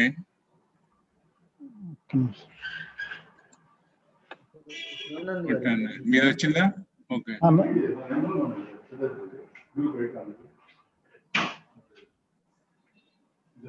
శివానంద్ గారు ఓకేనా? సార్ నేను చేస్తున్నాను సార్, ఒక్క నిమిషం. Okay.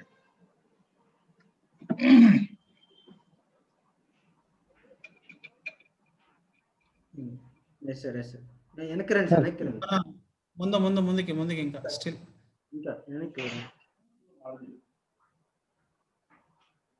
Next back sir. Okay, next okay. Okay, next power cut అయింది సార్, సారీ. ఇప్పుడు ఓకేనా సార్? నెక్స్ట్ అయిపోయింది అది. యా, సో మనకి ఇచ్చినటువంటి ఈ దీన్ని మనం ఇక్కడ ఒకసారి గమనిస్తే దీనికి ఒకసారి చూడండి. సో ఇక్కడ సోడియం ప్లస్ అయాన్స్ ఓపెన్ అయిన తర్వాత ఇది పీక్ స్టేజ్కి వెళ్తా అంటే అప్ టు 40 లెవెల్స్కి రీచ్ అయిన తర్వాత సోడియం కెనాల్ అనేటువంటిది మూసుకుపోతుంది. సో ఇమ్మీడియట్ గా పొటాషియం అనేటువంటిది బయట ఉండేటువంటి పొటాషియం లోనికి ఎంటర్ అయిన తర్వాత సో ఆటోమేటిక్ ఇక్కడ ఇది మూవ్ అయింది. సో సిమిలర్ గా ఏంటి అని అంటే డీపోలరైజేషన్స్ కూడా ఇక్కడ స్టిమ్యులస్ స్టార్ట్ అవుతుంది. సో ఈ స్టిమ్యులస్ స్టార్ట్ అయిన తర్వాత డీపోలరైజేషన్ పీక్ వెళ్ళిందంటే 40కి రీచ్ అయిన తర్వాత యాక్షన్ పొటెన్షియల్ అక్కడ స్టార్ట్ అవుతుంది. సో ఈ డీపోలరైజేషన్ తర్వాత దీన్ని మనం రైజింగ్ ఫేజ్ గా చెప్తున్నాం. ఈ రైజింగ్ ఫేజ్ అనేటువంటిది అయిన తర్వాత రీపోలరైజేషన్స్ అని అంటాం. సో ఈ రీపోలరైజేషన్ దాన్ని ఫాలింగ్ ఫేజ్ అని అంటాం. సో ఈ ఫాలింగ్ ఫేజ్ ఎప్పుడైతే రెస్టింగ్ పొటెన్షియల్ స్టేట్ కి చేరుతుందో, రెస్టింగ్ మెంబ్రెయిన్ పొటెన్షియల్ కంటే దాటుతుంది. సో ఈ దాటినప్పుడు ఈ పొటాషియం అయాన్స్ అనేటువంటిది సో డెఫినెట్ గా గేటెడ్ ఛానల్స్ అనేటువంటి మూసుకోవాలి. సో అవి మూయకుండా లోపల ఉండే వాటిని ఇంకా ఎక్కువగా పంపిస్తుంది అనుకోండి. సో ఆటోమేటిక్ ఏమైతుందంటే ఈ రెస్టింగ్ మెంబ్రెయిన్ పొటెన్షియల్స్ ని ఇంకా దాటి అది హైపర్ పోలరైజేషన్ లెవెల్కి వెళ్ళిపోతుంది. సో ఇమ్మీడియట్ గా ఏం జరుగుతుంది అంటే సో దీన్ని స్టాప్ చేయకపోతే నెక్స్ట్ స్టిమ్యులస్ అనేటువంటిది ఇమీడియట్ గా జరగదు. కాబట్టి రిఫ్రాక్టరీ పీరియడ్ అంటే రిఫ్రాక్టరీ పీరియడ్ అనేటువంటిది ఎలా ఉంటుందంటే రెండింటిని ఇంతకుముందు సోడియం గేటెడ్ ఛానల్ చూసుకున్నాం, తర్వాత పొటాషియం గేటెడ్ ఛానల్స్ చూసుకున్నాం. ఇప్పుడు ఈ రెండు కలిపి ఇంకొక కొత్త ఛానల్ ఏర్పడుతుంది. సో ఈ రెండింటి ద్వారా ఏమవుతుందని అంటే 3 సోడియం అయాన్స్ బయటకు వెళ్తే 2 పొటాషియం అయాన్స్ అనేటువంటివి లోనికి రావడం జరుగుతుంది. సో దీనికి ఏ విధమైనటువంటి శక్తి అవసరం అంటే ఏటీపీ ద్వారా మనకు ఒక శక్తి అవసరమైంది. సో ఇలా ఉండేటువంటి దాన్ని మూడింటికి అతుక్కొని ఉంటుంది. సో ఎప్పుడైతే అతుక్కున్న తర్వాత ఇమ్మీడియట్ గా ఇలా బయటకు ఓపెన్ అయిపోతాయి. సో బయట ఉండేటువంటి పొటాషియం అయాన్స్ అనేటువంటివి లోనికి ఆహ్వానించడం జరుగుతుంది. సో దాన్ని మనం రిఫ్రాక్టరీ పీరియడ్ అన్నాం. అగైన్ రిఫ్రాక్టరీ పీరియడ్ అనేటువంటిది 2 దశలుగా చెప్పుకుంటున్నాం. ఒకటి అప్ టు డీపోలరైజేషన్స్ అంటే పీక్ లెవెల్కి వెళ్ళినప్పటికి -70 నుంచి అది +40 మిల్లీ వోల్ట్స్ గా రీచ్ అయ్యేటువంటి ఆ కండిషన్స్ ని డీపోలరైజ్డ్ స్టేట్ గా చెప్తున్నాం. సో +40 నుంచి డౌన్ ఫాలింగ్ స్టేట్ వరకు ఎప్పుడైతే అయ్యిందో సో అది రెస్టింగ్ మెంబ్రెయిన్ పొటెన్షియల్ దాటి మళ్ళీ అగైన్ రిఫ్రాక్టరీ పీరియడ్ అంటే హైపర్ పోలరైజేషన్ ఏరియాకి ఎప్పటి వరకు వెళ్తుందో అంటే రెస్టింగ్ స్టేట్ కి మళ్ళీ రీచ్ అయ్యేటువంటి వాటంతా వరకు జరిగేటువంటి ఆ ఫ్యాక్టర్ ని, ఆ ఏరియాని లేదా ఆ జోన్ ని ఏం చెప్తారని అంటే రిలేటివ్ రిఫ్రాక్టరీ పీరియడ్ స్టేట్ అని అంటారు. సో ఎప్పుడైతే ఇది మళ్ళీ అగైన్ ప్లస్ ఏరియాకి వచ్చిందో సో ఆటోమేటిక్గా అక్కడ మనకు కావాల్సినటువంటి అగైన్ మళ్ళీ న్యూరాన్ ఫైర్ అవటం, సో అగైన్ డెండ్రైట్స్ ద్వారా రిసీవ్ చేసుకోవడం, ఈ విధంగా అది ముందుకు వెళ్తూ ఉంటుంది. సో అంటే జనరల్గా ఏంటంటే స్లైడింగ్ ఫిలమెంట్ థియరీ చెప్పుకునే ముందుగా ఈ యాక్షన్ పొటెన్షియల్ అంటే మనం జనరల్గా చెప్తుంటాం ఆ న్యూరాన్ తగలగానే న్యూరాన్ వచ్చేస్తుంది, న్యూరాన్ అక్కడ మనం మాట్లాడేసుకుందాం. So sliding filament theory start అయిపోతుంది. సో బిఫోర్ దట్ ఈ మైక్రో లెవెల్లో ఎంత ఉంటుంది అంటే సార్కోలెమ్మా ద్వారా అంటే సార్కోలెమ్మా ద్వారా ప్రారంభమై అది మజిల్ ఫైబర్ ద్వారా కాల్షియం అయాన్లు విడుదల చేస్తుంది. సో అది సార్కోప్లాస్మిక్ రెటిక్యులం ద్వారా సార్కోప్లాజం చేరుతాయి. సో ఇవి అన్ని జరగాలంటే యాక్షన్ పొటెన్షియల్ అనేటువంటిది ఒక 100% ఈ ప్రచోదనాలు అనేటువంటిది డెఫినెట్ గా మనకి అక్కడ అవసరం. సో ఇవి ఎంటైర్ ఆ సినాప్స్ అంతా ప్రభావితం చేసిన తర్వాత ఈ న్యూరో సిగ్నల్స్ అనేటువంటివి న్యూరో జంక్షన్స్ కి చేరుకునే టైంలో ఏవైతే ఉన్నాయి అంటే న్యూరో ట్రాన్స్మిటర్ గా పనిచేసిన అస్టైల్ కొలైన్ అనేటువంటిది అక్కడ న్యూరో ట్రాన్స్మిటర్గా పనిచేసి అక్కడ యాక్షన్ పొటెన్షియల్ను అనేటువంటిది సార్కోలెమాలోకి ప్రవేశిస్తుంది. సో ఈ ప్రాసెస్ అంతా జరగటానికి ఇంత ఇది ఉంది. సో ఇది 100% మనకి ఎగ్జామినేషన్ పాయింట్ ఆఫ్ వ్యూలో 100% question. Please go through with it. ఏమన్నా డౌట్ ఉన్నా దాంట్లో మీకు ఆటోమేటిక్గా అర్థమవుతుంది. సో బాగా గుర్తుపెట్టుకోవాల్సింది ఏంటంటే resting potential membrane, threshold, depolarization, repolarization, hyper polarization, అది దాన్ని సరిదిద్దడానికి refractory period. Again refractory period అనేటువంటిది 2 రకాలుగా విభజించడం జరిగింది. ఒకటి absolute, 2 relative refractory periods. So దాని తర్వాత అది రెస్టింగ్ స్టేట్లోకి వెళ్తుంది. సో ఆ రెస్టింగ్ మెంబ్రెయిన్ పొటెన్షియల్ స్టేట్లోకి వెళ్ళిన తర్వాత అగైన్ మళ్ళీ ఇంకొక న్యూరాన్ ఫైర్ అయిన తర్వాత అగైన్ మళ్ళీ అది డెండ్రైట్ రిసీవ్ చేసుకున్న డెండ్రైట్ నుంచి ఎగ్జాక్ట్గా మోటార్ న్యూరాన్ ఎండ్ ప్లేట్కి రీచ్ అవ్వడం. సో అది మైజల్ ఫైబర్ కంట్రాక్షన్ జరగటం. సో ఈ న్యూరోమస్కులర్ జంక్షన్ న్యూరో ట్రాన్స్మిటర్ ద్వారా ఈ విధమైనటువంటి ప్రక్రియ ఇచ్చింది. అంటే దీని యొక్క టైం మనకి 5 మిల్లీ సెకండ్స్గా ఇవ్వటం జరిగింది. సో ఈ 5 మిల్లీ సెకండ్స్ అంటే వెరీ అంటే 1000లో 0.001 సెకండ్ అంత ఫాస్ట్గా ఇవి రియాక్ట్ అయ్యేటువంటి సందర్భం. సో అందుకని మనం ఒక పని అయిపోయిన వెంటనే ఇంకొక పని నేను ఇలా చేయను ఇలా అంటున్నాను అంటే ఇమీడియట్గా నాకు వర్క్ నా సెన్సరీ అంటే నా సెంట్రల్ నర్వస్ సిస్టమ్ నుంచి నా యాక్షన్ పొటెన్షియల్స్కి అంటే నా స్లైడింగ్ కంట్రాక్షన్ జరగడానికి అంత ఫాస్ట్గా నాకు ట్రాన్స్మిషన్స్ జరుగుతున్నాయి అనేటువంటిది ఒక రకంగా మీరు అర్థం చేసుకోవాల్సినటువంటి అంశం.